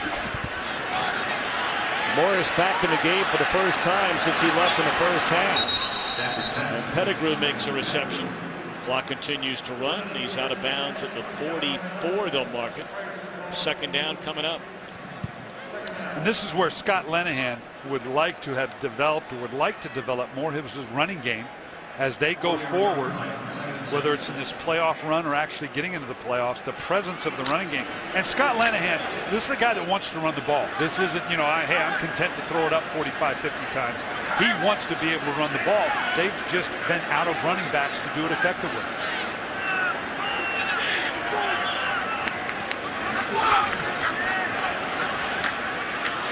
Looking for a little running room is Keelan Williams. Williams had a pretty nice year for an undrafted rookie coming out of LSU with the Redskins last year. He caught 39 passes for him out of the backfield, and for whatever reason, Mike Shanahan and the Redskins brass decided we don't need him around. Well, they've needed him this year. Yeah, and it's been a godsend for the Detroit Lions, given the injuries we talked about. Best. Kevin Smith, it was nice to see him come back and have some productivity, but then he got injured again. Handed off to Williams, and it looked like he had enough for a first down, needed right at a yard. And well, you really hope that Ponder is not hurt from that hit. Absolutely. You go back to that hit, and I know that Jim Schwartz talked about it this week, and the 22 penalties they lead the NFL due to the Lions, and personal foul penalties. A lot of people have talked about the team playing through the whistle. For whatever that means, there's a whistle and then there's a whistle. It has a start and a finish. The only hope, really a blindside hit, is not blindside Ponder. As Stafford slides the 46-yard line, and we send it back to Los Angeles and check in with Kurt Benefit. And we check in with Rob Gronkowski again. Already set the record for most touchdowns by tight end in a single season. This is his second score today, 37 yards. He's got 5 catches, 155 yards, and 2 touchdowns. New England needs all of it right now. They're up by a score in the third quarter over the Skins. Tom and Brian. All right, Mr. Menifee, thank you very much. Big round of applause here during halftime when they were running highlights of other games. And we brought up earlier that Atlanta is getting shellacked in Carolina. And dropped back at the 50 by Remy Adele. Here's Stafford. Tom, I brought a team in here, and here you can see the hit on Ponder. I brought a team in here in Detroit a couple years ago, and I lost control of that team. And it was my good players, my star players, Terrell Suggs, Ed Reed, a cascading set of calls by the officials, and I lost control of the team. I couldn't reel it back in. The next day, I stood in front of them with my owner and my general manager and said, look, I'm going to be the arbiter here. I'm going to decide if I ever see that again, you're coming out of the game, no discussion, because you need to draw that line. Jim Schwartz has made it clear to this team how he wants them to conduct themselves. Make no mistake about that. Now you just got to go out on the field and get it done. Stafford throws, underthrow. So the Lions will punt it away. Well, look, Ryan, you were there. I've never coached an NFL team, never will. But you can talk from now until next Tuesday. Plays like that are going to continue to give the Lions a bad name. That is a hit on a quarterback from the blind side, 25 yards away from where the ball, and the guy who intercepted the ball ran out of bounds on his own.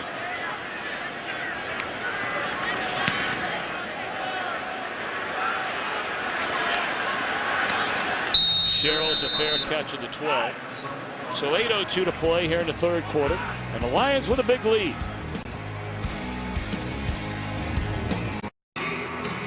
See it here in Detroit. We see it at NFL venues every weekend. Standing ovation for a member of the military. just had a little boy. How about that? He was looking up the board going, hey, my Lions are up. That's exactly what he was thinking. Oh, God bless them all. That's great. Yeah, indeed. He even got the burp blanket there with him. He wanted to see what the score was. He's a true Lion fan. Well, Christian Ponder is out of the game. And we are awaiting word from the Minnesota sideline as to why. First down carry by Gerhardt, lunges forward for maybe 2 yards. We're wondering, is it just a bad day? You know, we know he had the hip pointer the entire week, did not really practice much at all until Friday. Checked him out before the game today. Or did it have anything to do with the shot that he took after throwing the last interception from Stephen Tulloch? I can promise you, if that's the case, Christian Ponder doesn't want to come out of this game.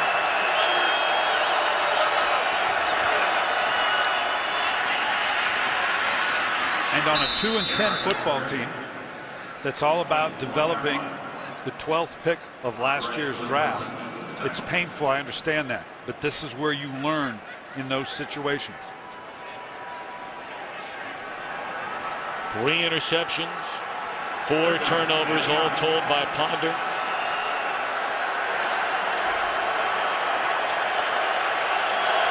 Leading to 24 points of the 31. Third down, we'll call it a long yard. Webb can't run. He's forced to run and will run for a first down. Forced down by Bobby Carpenter at the 24-yard line. First down, Minnesota. This is what Joe Webb does get you. It's an empty backfield. He gets outside, vision downfield. Nice little stiff arm there, and then the last little bit of athleticism to get the first down. A running quarterback is always a concern for a defense. Nice job with the stiff arm. Careful you don't get the face mask there.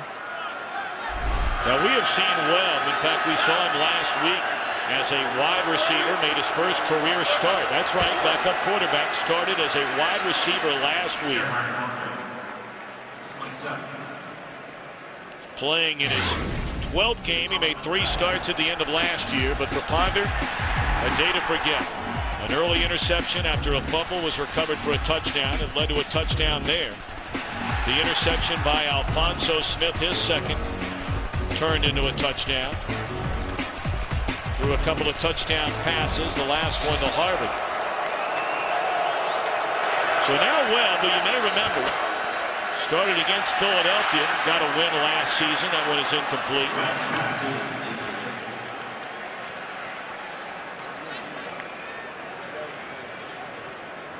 But they very much like Joe Webb. I mean, obviously they went out and drafted Ponder in the first round.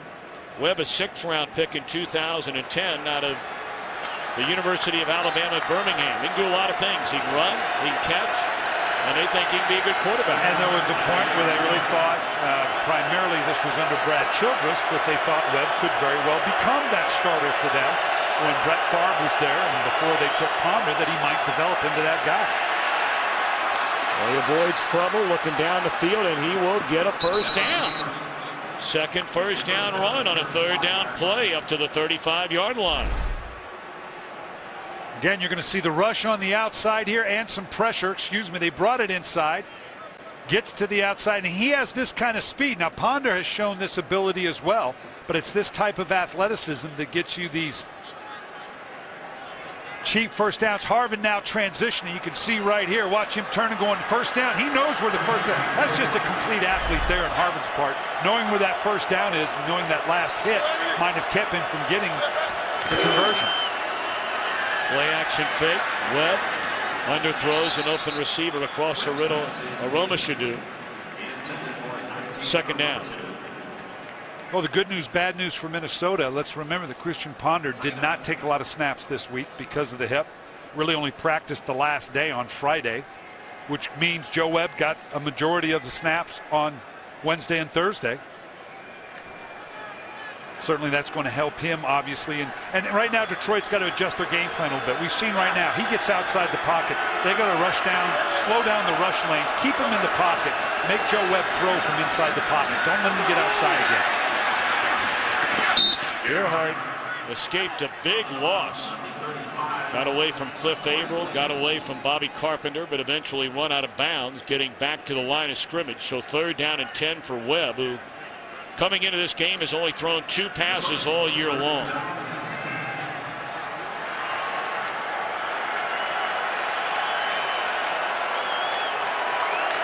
This down and distance should have Percy Harvin and Asante Shanko, who are on the same side right now.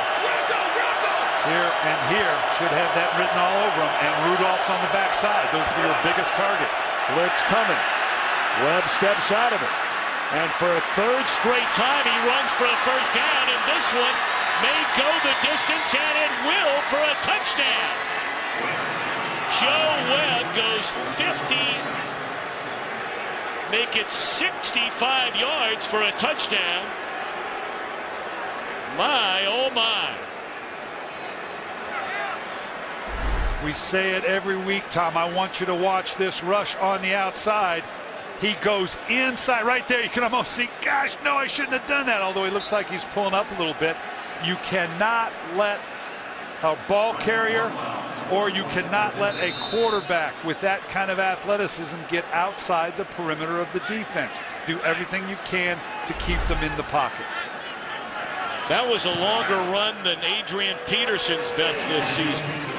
Peterson celebrating the sideline. He went for 54. Webb goes for 65. Yeah, Gunther Cunningham, Jim Schwartz, knowing they got to get something corrected here. We've talked about it all day. You're in complete control of the game. Jim Schwartz now coming over, a former defensive coordinator, talking to his defense. What did he just say? Make this guy throw the ball. Do not let him get outside. Joe Webb converted on 3 3rd downs with his legs. You could see it right there. Make this guy throw the ball. Look at Webb, all 3 of his rushes, as Brian mentioned, all 3 of them coming on 3rd down. Converting the first 2, and a 3rd one turns into a touchdown. Longest run by a Viking this season. And the 3rd career rushing touchdown in the limited playing time for Mr. Webb.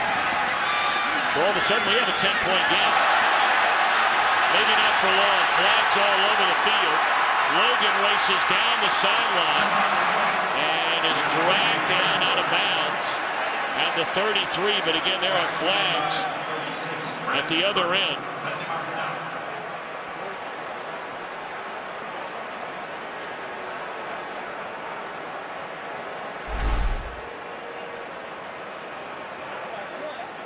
Talk about getting outside the perimeter of the defense. You can't let anybody get outside. During the return, holding, number 39 of the return team, 10-yard penalty, 1st and 10.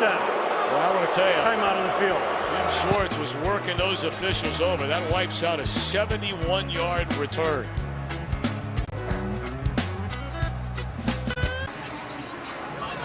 Brandon Burton, number 36, is the one getting held. And I believe they called this on Ricardo Silva, and then it's Burton who comes down, and Jim Schwartz was complaining. He thought it was a horse collar. Looks like he got some jersey, but I don't know that it came from behind. Didn't get his hand in the jersey in behind. That's what Jim Schwartz was complaining about on the sideline. So now this drive begins from their own 10-yard line. That's Aaron Brown out of the backfield. He's trying to call horse collar all the way. That was in that gray area. He got a hold of the jersey. You just can't get a hold of it directly behind either the jersey or the pad to make it a horse collar.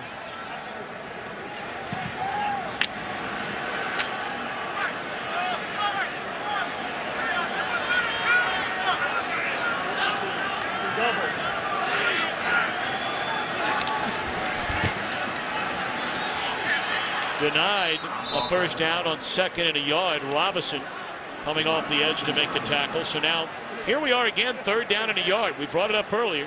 They're 1 of 2 today, and that's right around where they are on the season, 3rd down and a yard, right around the 50% mark. Get coverage of every NFL game with NFL Mobile. Call star NFL now. There's a big down here for the Lions.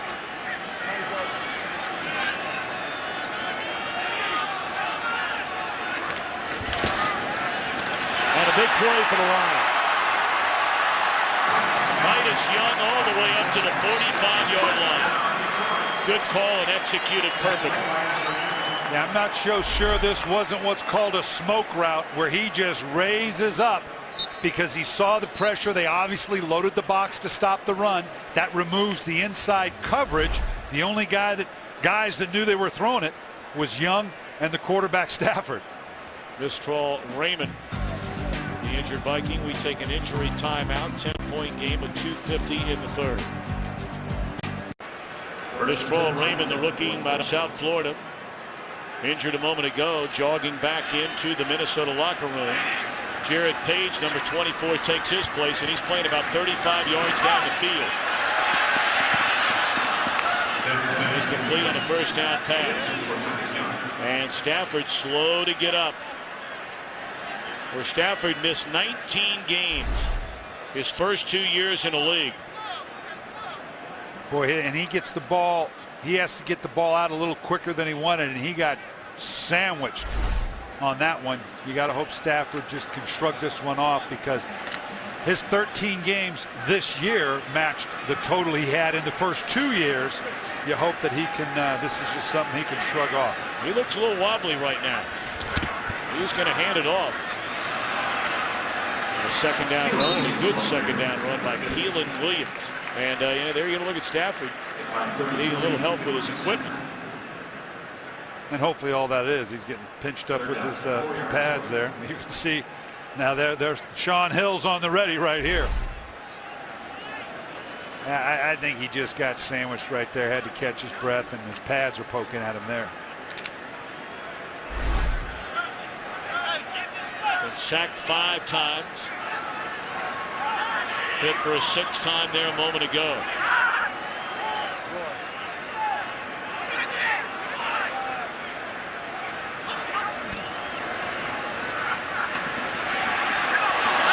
Young, it depends on where they're going to spot the ball, and it's a favorable spot for Young. Well, it looked like he tried to dance out of the way to get some more yardage. And he goes back on his own. I don't know if that's forward progress when you go back on your own. They may want to take a look at that. It was awful close either way. It's forward progress is forward progress, but when you go back on your own, you're on your own. I don't know why, given where you are right now, why you would not challenge that.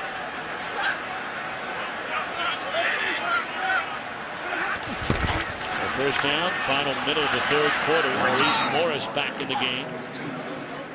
He's inside the 45. And they'll spot it. We'll wait and see if he got to the 43. 50 seconds remain here in the third quarter, and it's a 10-point game. This one a long ways from being over. Titus Young is an excellent young receiver. Excellent route runner. He's got outstanding hands. But again, we've seen where he's young, and he does make mistakes. Hopefully he's learning as he goes. But he is a dynamic receiver down here, particularly one-on-one. An excellent route runner for a young player. Into traffic, and it's batted away. Tony Scheffler, the tight end, looking for a flag. Didn't get it. Let's send it to Kurt Menefee and check in from L.A. The Saints have the highest scoring offense in the league, but they've gone 3 quarters without a touchdown today against Tennessee.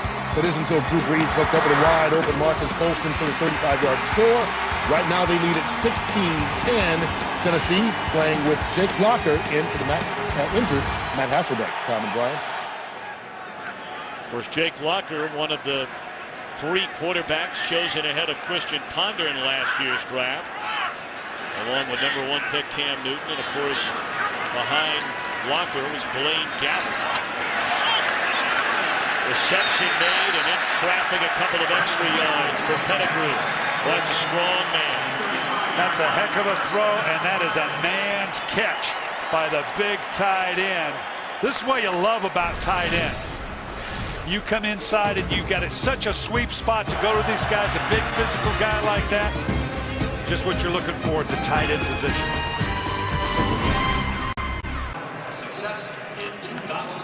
Well, we come back to this throw by Matthew Stafford to Brandon Pettigrew. Look at this now. That's a tight hole. That's a big man that can bring the ball in. That's life as a tight end right there. Oh, a little bit of face mask they got away with. More than a little. But I tell you what, you play tight end in this league, that's a man's world, because those are the type of catches you typically have to make. You're in that linebacker level. Typically you're going to get hit like this. They've developed a nice relationship. He was huge in their last win when they came from behind to win in Minneapolis.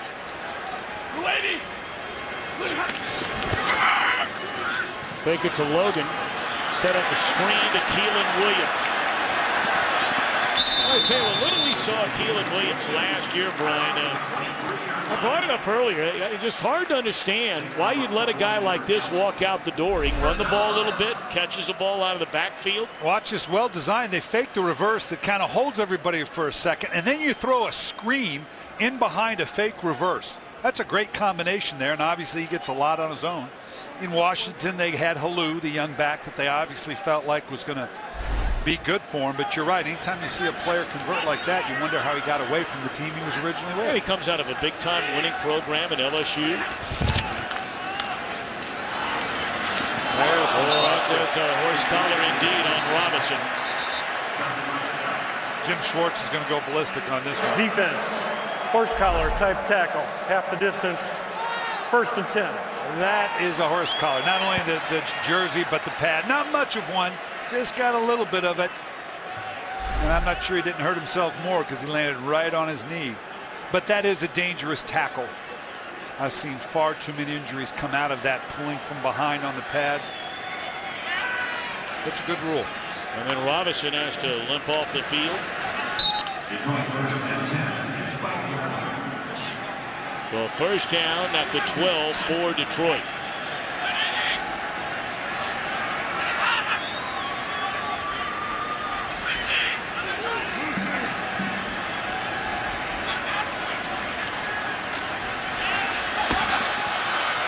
And for all intents and purposes, I mean, barring a complete meltdown, Minnesota pretty much has to hold the Lions to a field goal to have a chance in this game. They score a touchdown, you make it a 3-possession game, you can pretty much phone it in. And that's the challenge for the Lions right now. Again, we keep talking about they're in the playoff division. And the games they've got coming up next week against Oakland, we're going to be there. They finish with Green Bay. Who knows what that one's going to hold, whether Green Bay's going for the perfect season or not.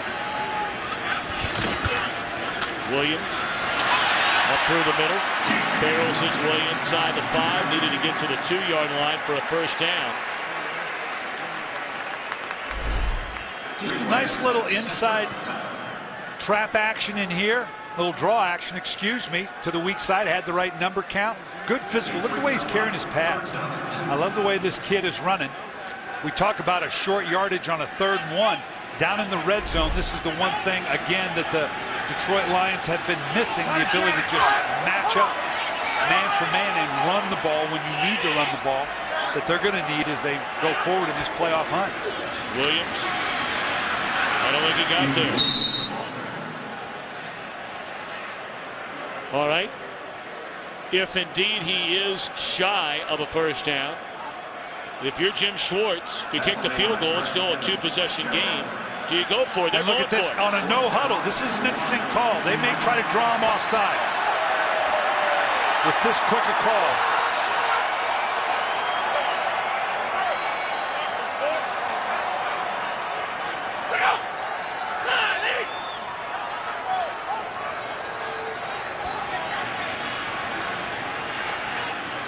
And that's exactly what they were doing. They're letting the clock come down now. I like the orchestration of this. Some of the fans might boo. That shows great orchestration. I like what Detroit has done here. Clearly they're going to now, Offense, 5-yard penalty. they're going to go for the field goal. And I like this because here's what they did. It shows that they had a plan in the game plan. You never know when it's going to come up. Short yardage, they weren't going to go for it. Let's hustle up, see if we can force them to mistake. They're doing the right thing kicking the field goal because now you're going to put the differential to 13. It's going to take at least 2 touchdowns or a touchdown and a couple field goals to get this thing back to where Minnesota. I just like the way they orchestrated this. This was a nice sequence for the Detroit Lions. And by the way, they just took a penalty to give a little loosen the tie, if you will, for Hansen. This will be a 26-yard field goal try. Good snap, good hold, and right down the middle. So a 34-21 game with 12:17 to play. For 12 minutes to go here in the Motor City. 15 plays, 83 yards. Field goal good by Hansen, and Percy Harvin for the first time today drops back to receive this kick. Last time we saw him do that, he went up to his coach. Vikings were in Atlanta and said, let me return the kick. We need a big play. Went 104 yards, and it wasn't a touchdown. The longest kickoff return in the history of the NFL that was not a scoring play. And he'll get a chance to return this one. Trying to make something happen.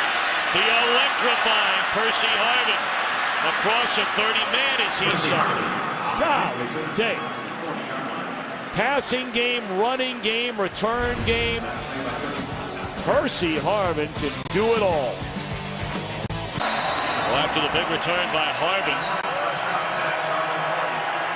Minnesota offensively with 12:09 to go, down by 13, but this drive starts from its own 40, and Joe Webb lays it off to who else but Harvin for a gain of 4 on first down. This is a great return by Harvin. He combines the combination of size and speed.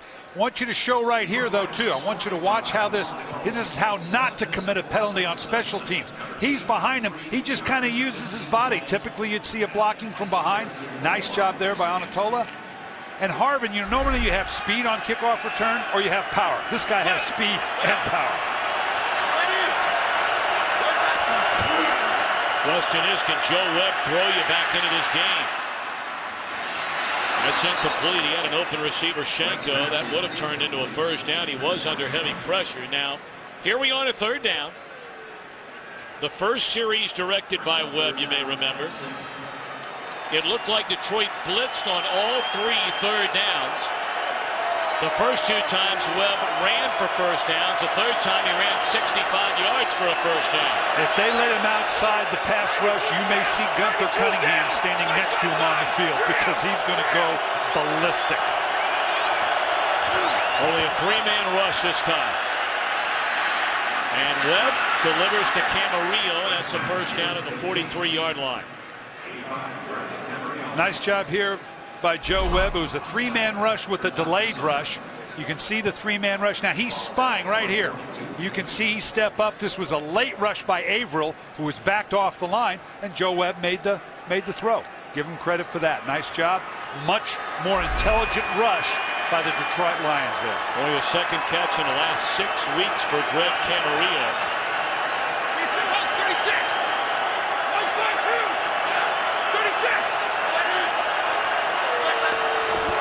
Ball at the Lions 42, play fake. Webb, wow, he had a wide open Kyle Rudolph. If he just would have perhaps planted those feet, because it looked like he had time to deliver a clean ball.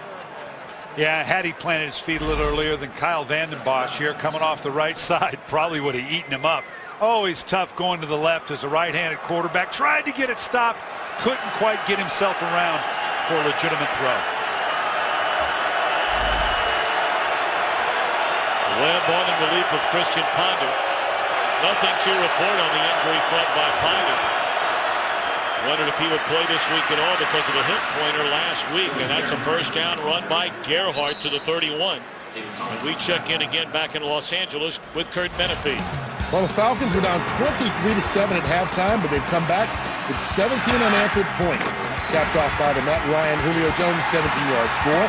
And they lead it 24-23 in the fourth quarter. Tom and Brian, of course, is the game Atlanta needs to keep their playoff hopes on track. Well, both of these teams, Atlanta, Detroit, you know about Chicago, the Giants, all 4 trying to get in. Webb forever to throw and throws it away.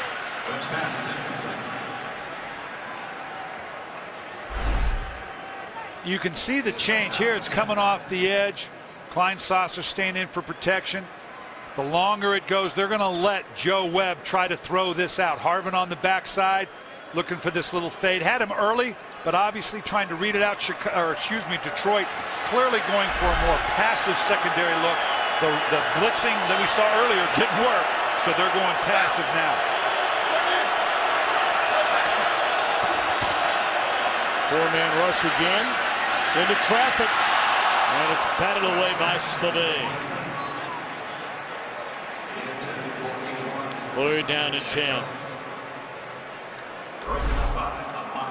Spivey doing a nice job in 2 deep with that linebacker trailing Shanko. You're not counting on him, other than all that linebacker that is there to do is to force a higher throw.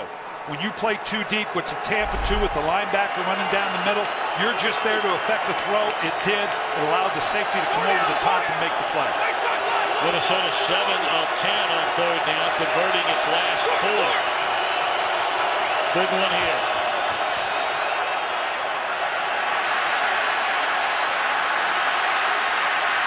Webb looking around, dancing around. Wow, did you get an idea about the mobility of Joe Webb there? He must have run 50 yards on that play.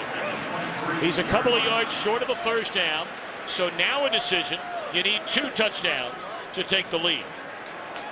2 field goals and a touchdown, more than likely he's not going to cut it. You got to go, don't you? Yeah, and I don't know that you have the time. The numbers you were just talking about, the number of possessions to think touchdown and 2 field goals, 9 minutes, a little over 9 minutes. You don't have that kind of time on the possession. They're doing the right thing here. Boy, you love the athleticism. You can see why you can get excited about Joe Webb. Minnesota's going to call a timeout before this 4th and 2. The first. Charge timeout. Minnesota. Minnesota breaks the huddle. 9:22 to go. 3 of 12 on 4th down. 4th and 2 here. Horsey Harvin, where is he? Gerhard got him. Inside the 20, down to the 18. That's just power football. With a little misdirection. Going to see Harvin coming over the top with the fake just to hold the backside just a little bit. Let the big boy Gerhard pound forward for the 1st down. Tebow asked if I may with regards to Webb out of the backfield. I had to get a Tebow reference in here, or you'd not let me ride the airport with you. That's laid off to Harvin out of the backfield. Slips 1 tackle and gets inside the 15, close to the 10. They'll spot it at the 11. And Minnesota banging on the door. Same thing now, just underneath basically a boot and waggle action. Let's remember what we said. Joe Webb took most of the snaps on Wednesday and Thursday. They weren't sure Ponder was going to play. So obviously a game plan was installed with the idea that Webb could play. Late, obviously, on Friday, Ponder could go, change that a little bit. But they probably have a sizable Joe Webb package. And a big day for Harvin. They're looking for Rudolph, but Webb's going to run it. Rudolph gave him a block and sprung him inside the 5. Nice conversion by the rookie Rudolph. They were trying to do the same thing they just did with Harvin. Kind of little boot action. You're going to see Rudolph come out into here like Harvin did. They stay with it, stay with it. Now Ache converts right here. All right, I'll turn into a blocker. I know Joe Webb can run. Nice job by the rookie tight end. Well, they bring in the big fella, LaTroy Guyon, for some extra beef, and that's some beef. Inside the 2. And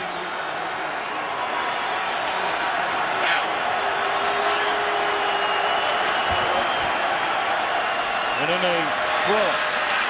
Little misdirection, and it's a touchdown for Gerhard. And now with just under 8 minutes to go, we have a game here in Detroit. And just what we talked about verifies why they needed to go for it. They make the extra point here now.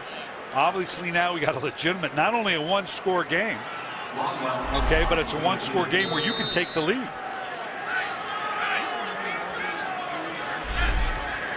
Point after is good. So now the pendulum swings the other way. Stafford and the Lions need to choose some clock, pick up some yards, because Minnesota's right with them. Gerhard, the 2-yard touchdown reception. 34-28. Want you to watch the difficulty on the outside. He cuts down DeAndre Levy on the outside, making it tough for the linebacker to fight through. This is what allowed the little boot action, or the fake action, I should say, to get to Gerhardt on the outside. Well conceived play. So now Logan from the 2-yard line. Still on his feet up to the 26. Well, things have really heated up early on. It was all about turnovers for Minnesota. 4 of them leading to 24 points for the Lions in the first half, including one return for a touchdown by Alphonso Smith. But Joe Webb came on in relief of Christian Ponder, went 65 yards on a touchdown run. Directs that drive of nearly 70 yards, capped off by the touchdown to Gerhardt. And now Chad Greenway, Jared Allen and company trying to stop Matthew Stafford and the Lions on offense and give Webb the ball one more time. Swing it out to Williams. And up to the 32-yard line. That's a good pickup on first down of 5. We opened up the game talking about how Detroit had made an emphasis when we met with them on Friday, about being efficient in their passing game, because they thought that Minnesota would get into their very conventional 2-deep coverage, and that's what we're apt to see here. The Minnesota Vikings are going to challenge Matthew Stafford to have that patience, but at some point this clock will be a factor, and they're going to have to force a turnover. Nothing there. Kevin Williams wrapping up Keelan Williams, no relation. Boy, look at the numbers. Of course, Detroit hasn't had to do a lot on offense because of all the turnovers.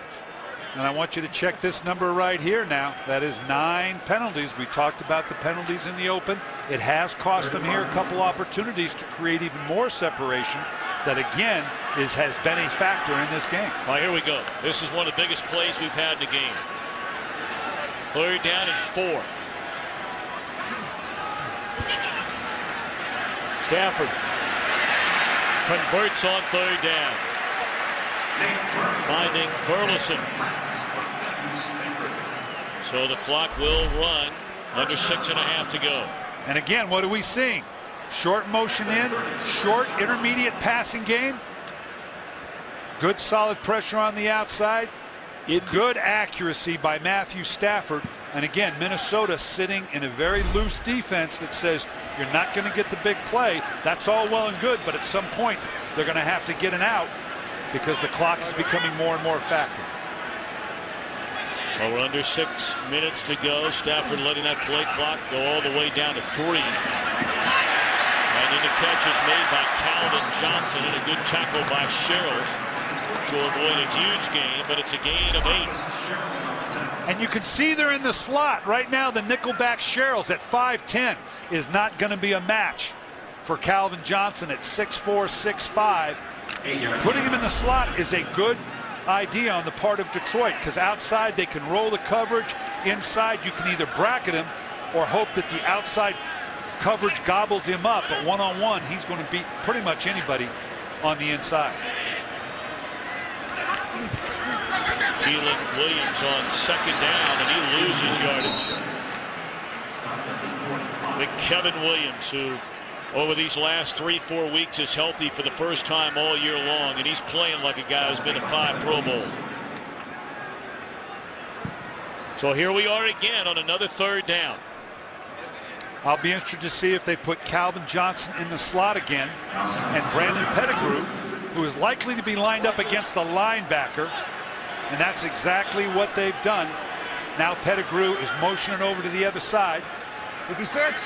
There's Pettigrew here, and they put Johnson on the outside, I believe, up top, short motion him now. They're going to work him in tandem. Stafford backing up, catch is made, and short of a first down, it looks like, if indeed it is a catch. It looked like that ball may have been bobbled. Forced to get the ball off early. Good pressure by Minnesota. Can't see anything there. It's kind of a moot point because it is short of the first down either way. Oh, but Brian, if he's short, it is by inches. And Jim Schwartz says this is not even debatable. The punt team's coming out. Yeah, you got to have faith in your defense. Your defense has played well. A little shakier in the second half. Because if you don't make this, again, I go back to your point. How much troubles have they had with a 3rd and 1, 4th and 1 offense? Well, the punt will get into the end zone. Nearly. A great play. Laid down towards the end zone. They almost pulled off. I want you to watch right here. If Wendling hadn't have fallen, right here, if he could just get it back in the field of play, and he does not, to have put that on the 1. Almost a brilliant special teams play. Wendling was in position to do it. He just stumbled before he got there. All right, well, here we are. And look, let's put it into perspective. Yes, the Lions have 3 games left after this game. But the magic number is getting to 10 wins. And they've got to play the Packers the final game of the year. And on the road to Oakland next week. This was a game they needed to win. If Absolutely. they lose this game, it will be a devastating blow for their chances to make the playoffs. This is the biggest defensive series of this season for Detroit. And the catch is made by Shanko on 1st down up to the 28-yard line. You can't stress it enough. This Lions team is playing a Minnesota team that is 2-10, and they're on their home field. And granted, not saying if they lose this game, they're not going to make the playoffs, but this was one you figure to put in the win column, and they're trying to do that.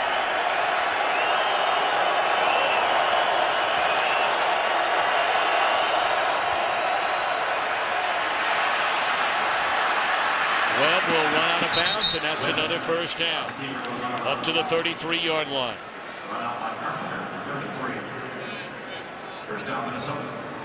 The pressure, you can take care of a rushing quarterback one of a couple ways. Obviously, you need a 4 or 5 man rush, not necessarily to put pressure on them, but to fill the lanes to keep them from running. A sheer 4-man rush has to be very, very disciplined to give you coverage on the backside. And right now, Joe Webb is breaking down that 4-man rush. Double coverage there and well underthrown. Alphonso Smith already with a pair of interceptions today. You see the numbers on Webb, who has done so much damage on the ground.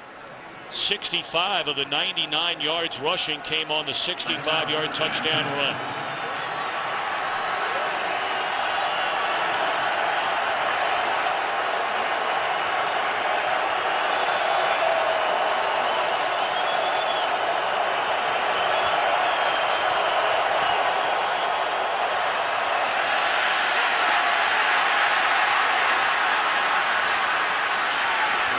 Miraculously escapes trouble and then nearly threw an interception, and again it was almost Alphonso Smith.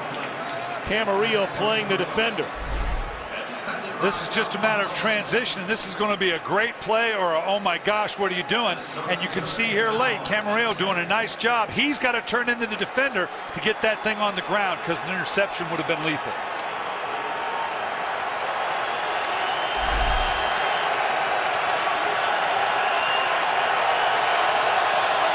They're down at 10.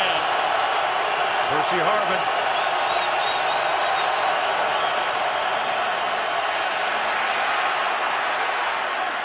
Gerhardt the catch and got good extra yardage after the catch.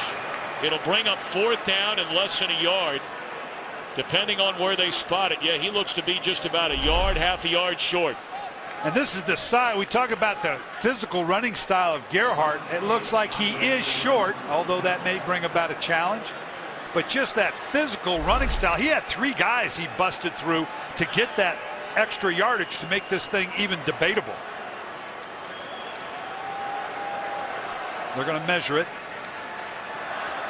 The chains are on this sideline, so they're going to have a very short way to go, and it looks like they're a little short. Clearly Minnesota will go for it. And here's the interesting thing from Minnesota. Obviously with Joe Webb in, we've already seen it. You have a lot more options, and I mean that figuratively and literally. To be able to run the option game, to get him to the edge. We've already seen a cross buck action where you bring Harvin over the top and fake it and throw the ball. They have a lot of options on short yardage with Joe Webb. Perhaps a trip to the playoffs on the line for Detroit. Minnesota still has a long way to go. Short yardage, they got Harvin on the sideline. They are configured for a true short yardage play unless they play action fake it.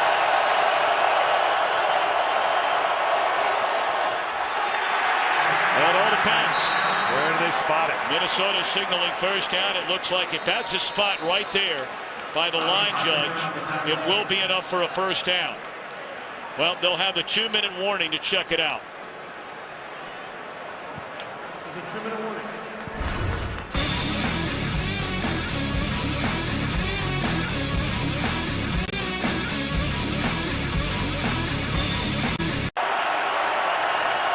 It was ruled a first down on the carry by Gerhardt. So first down here at the 43-yard line, and Webb looking around. Dumps it off to Gerhardt, read beautifully, or rather Rudolph read beautifully on defense by Carey. Second down and 10. And they said Rudolph did not get out of bounds, so the clock continues to run. Minnesota down 6 with the ball.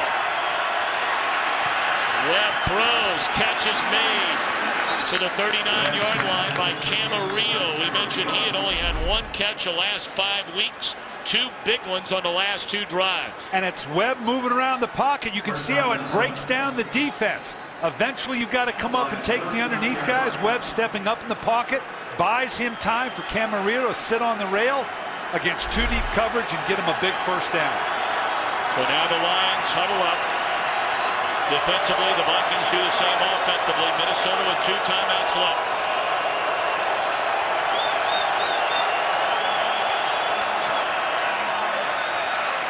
All day to throw it. And in and out of the hands of Aroma Shadu. That looked like a play that should have been made by Aroma Shadu. Wow, they've chosen to go with a spy defense. You can see Averill looks like a linebacker. He's slow paying to stay with Joe Webb. If he comes out of that pocket, he's going to find him to try to run him down. With what looks like a 3-man rush, it's a delayed 4-man rush. Boy, you'd like to have had that catch. Wow, what a great throw. And Carey did get a finger on it, in fairness to Aroma Shadu.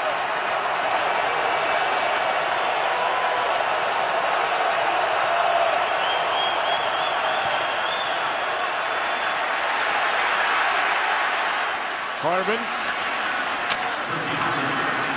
delivers a hit, takes a hit. He's piled up to the 31-yard line. And Minnesota forced to take a timeout with 1:11 yet left.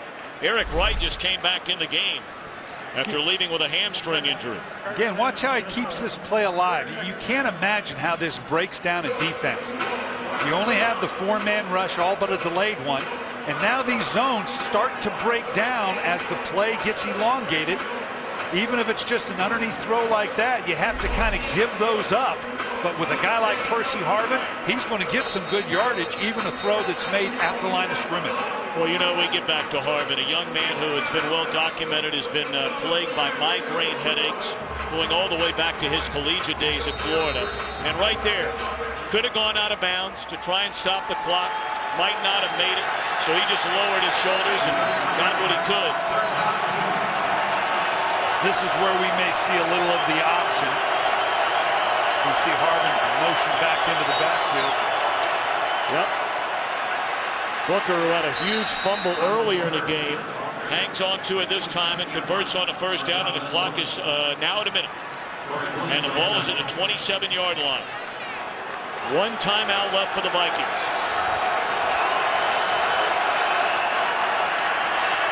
Harvin this time does get out of bounds at the 24-yard line, stopping the clock with 47 seconds remaining.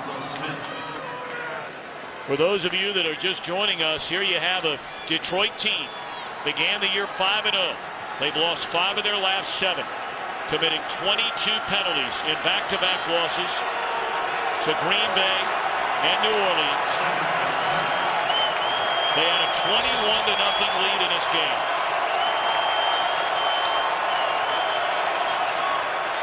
Webb fires, catch made, and getting out of bounds for a first down is Aroma Shadu at the 16. He'll spot it inside the 17.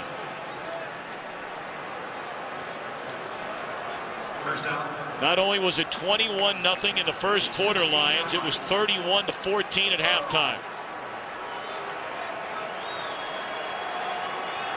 The timeout is of no significance. You can see here they have one left, other than maybe to give yourself a third or fourth down call, because you don't have to save it to get yourself set up for a field goal, because a field goal obviously does you no good.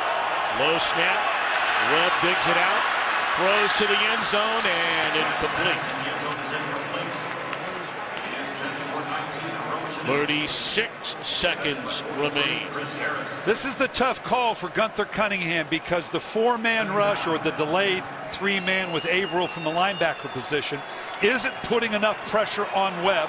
You may have to bring that extra guy, but now you're down to some matchups outside with Harvin. Let's remember how injured this secondary of the Detroit Lions was coming in without a Chris Houston or a Louis Delmas, so they may have to live with this 4-man rush and hope that the zone secondary can hold up.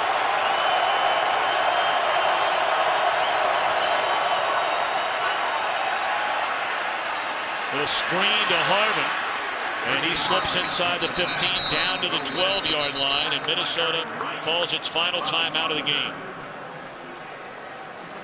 28 seconds left. It is a third down coming up.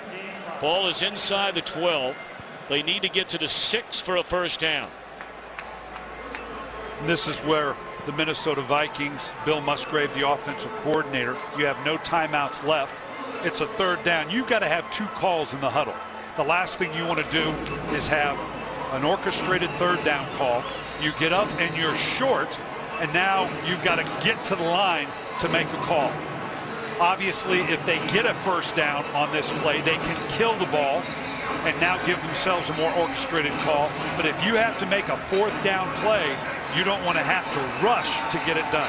Not with 29 seconds. Similar type situation at the other end. They had Shenko set up like he was going to block, and they laid it off to him, and he went wide open into the end zone.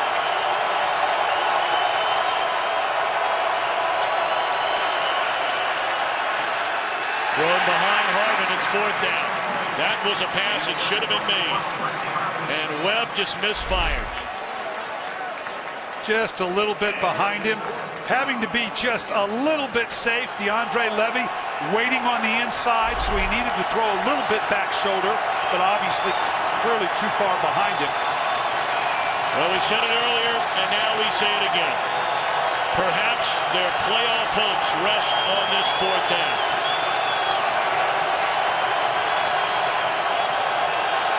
Percy Harvin here in the slot. 3-man rush. Webb's going to run for it, and he's going to get it. He's all the way down to the 2-yard line. They're going to have to get him to the line of scrimmage out of timeouts and spike the ball. And that Webb will, oh, there's a penalty there, and this is going to be against Detroit. Cliff Averill jumped off sides. If that is indeed the call. Offside, defense number 92, half the distance to the goal. First down. Particularly on a play where you know they're going to spike it. I don't know what the upside to this was.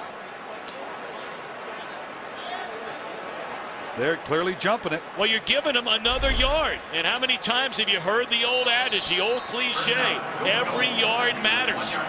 And more importantly, it stops the clock. Well, what are you doing? You got 9 seconds.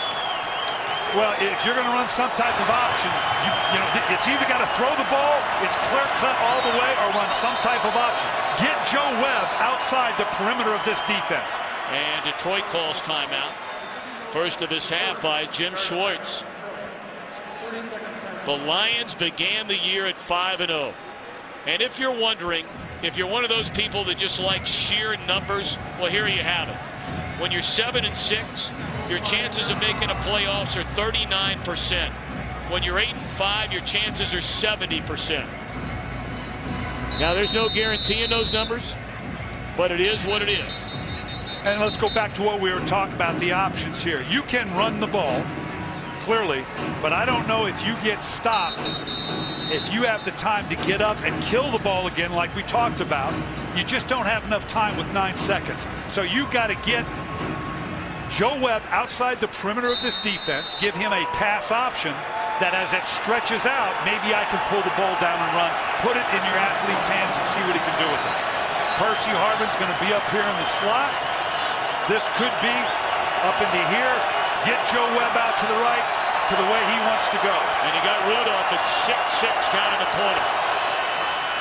And Webb loses the ball. And the game will end. Unbelievable. The playoff hopes still alive.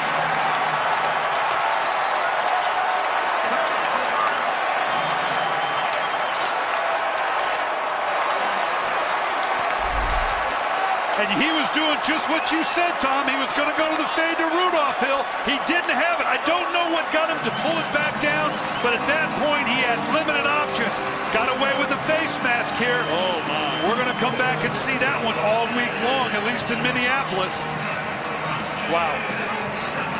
Bravo to the Vikings, though, to come back, fight through it the way they did, taking this down to literally the last play.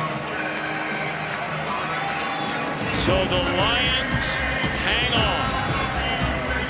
34-28 the final. Lions go to 8.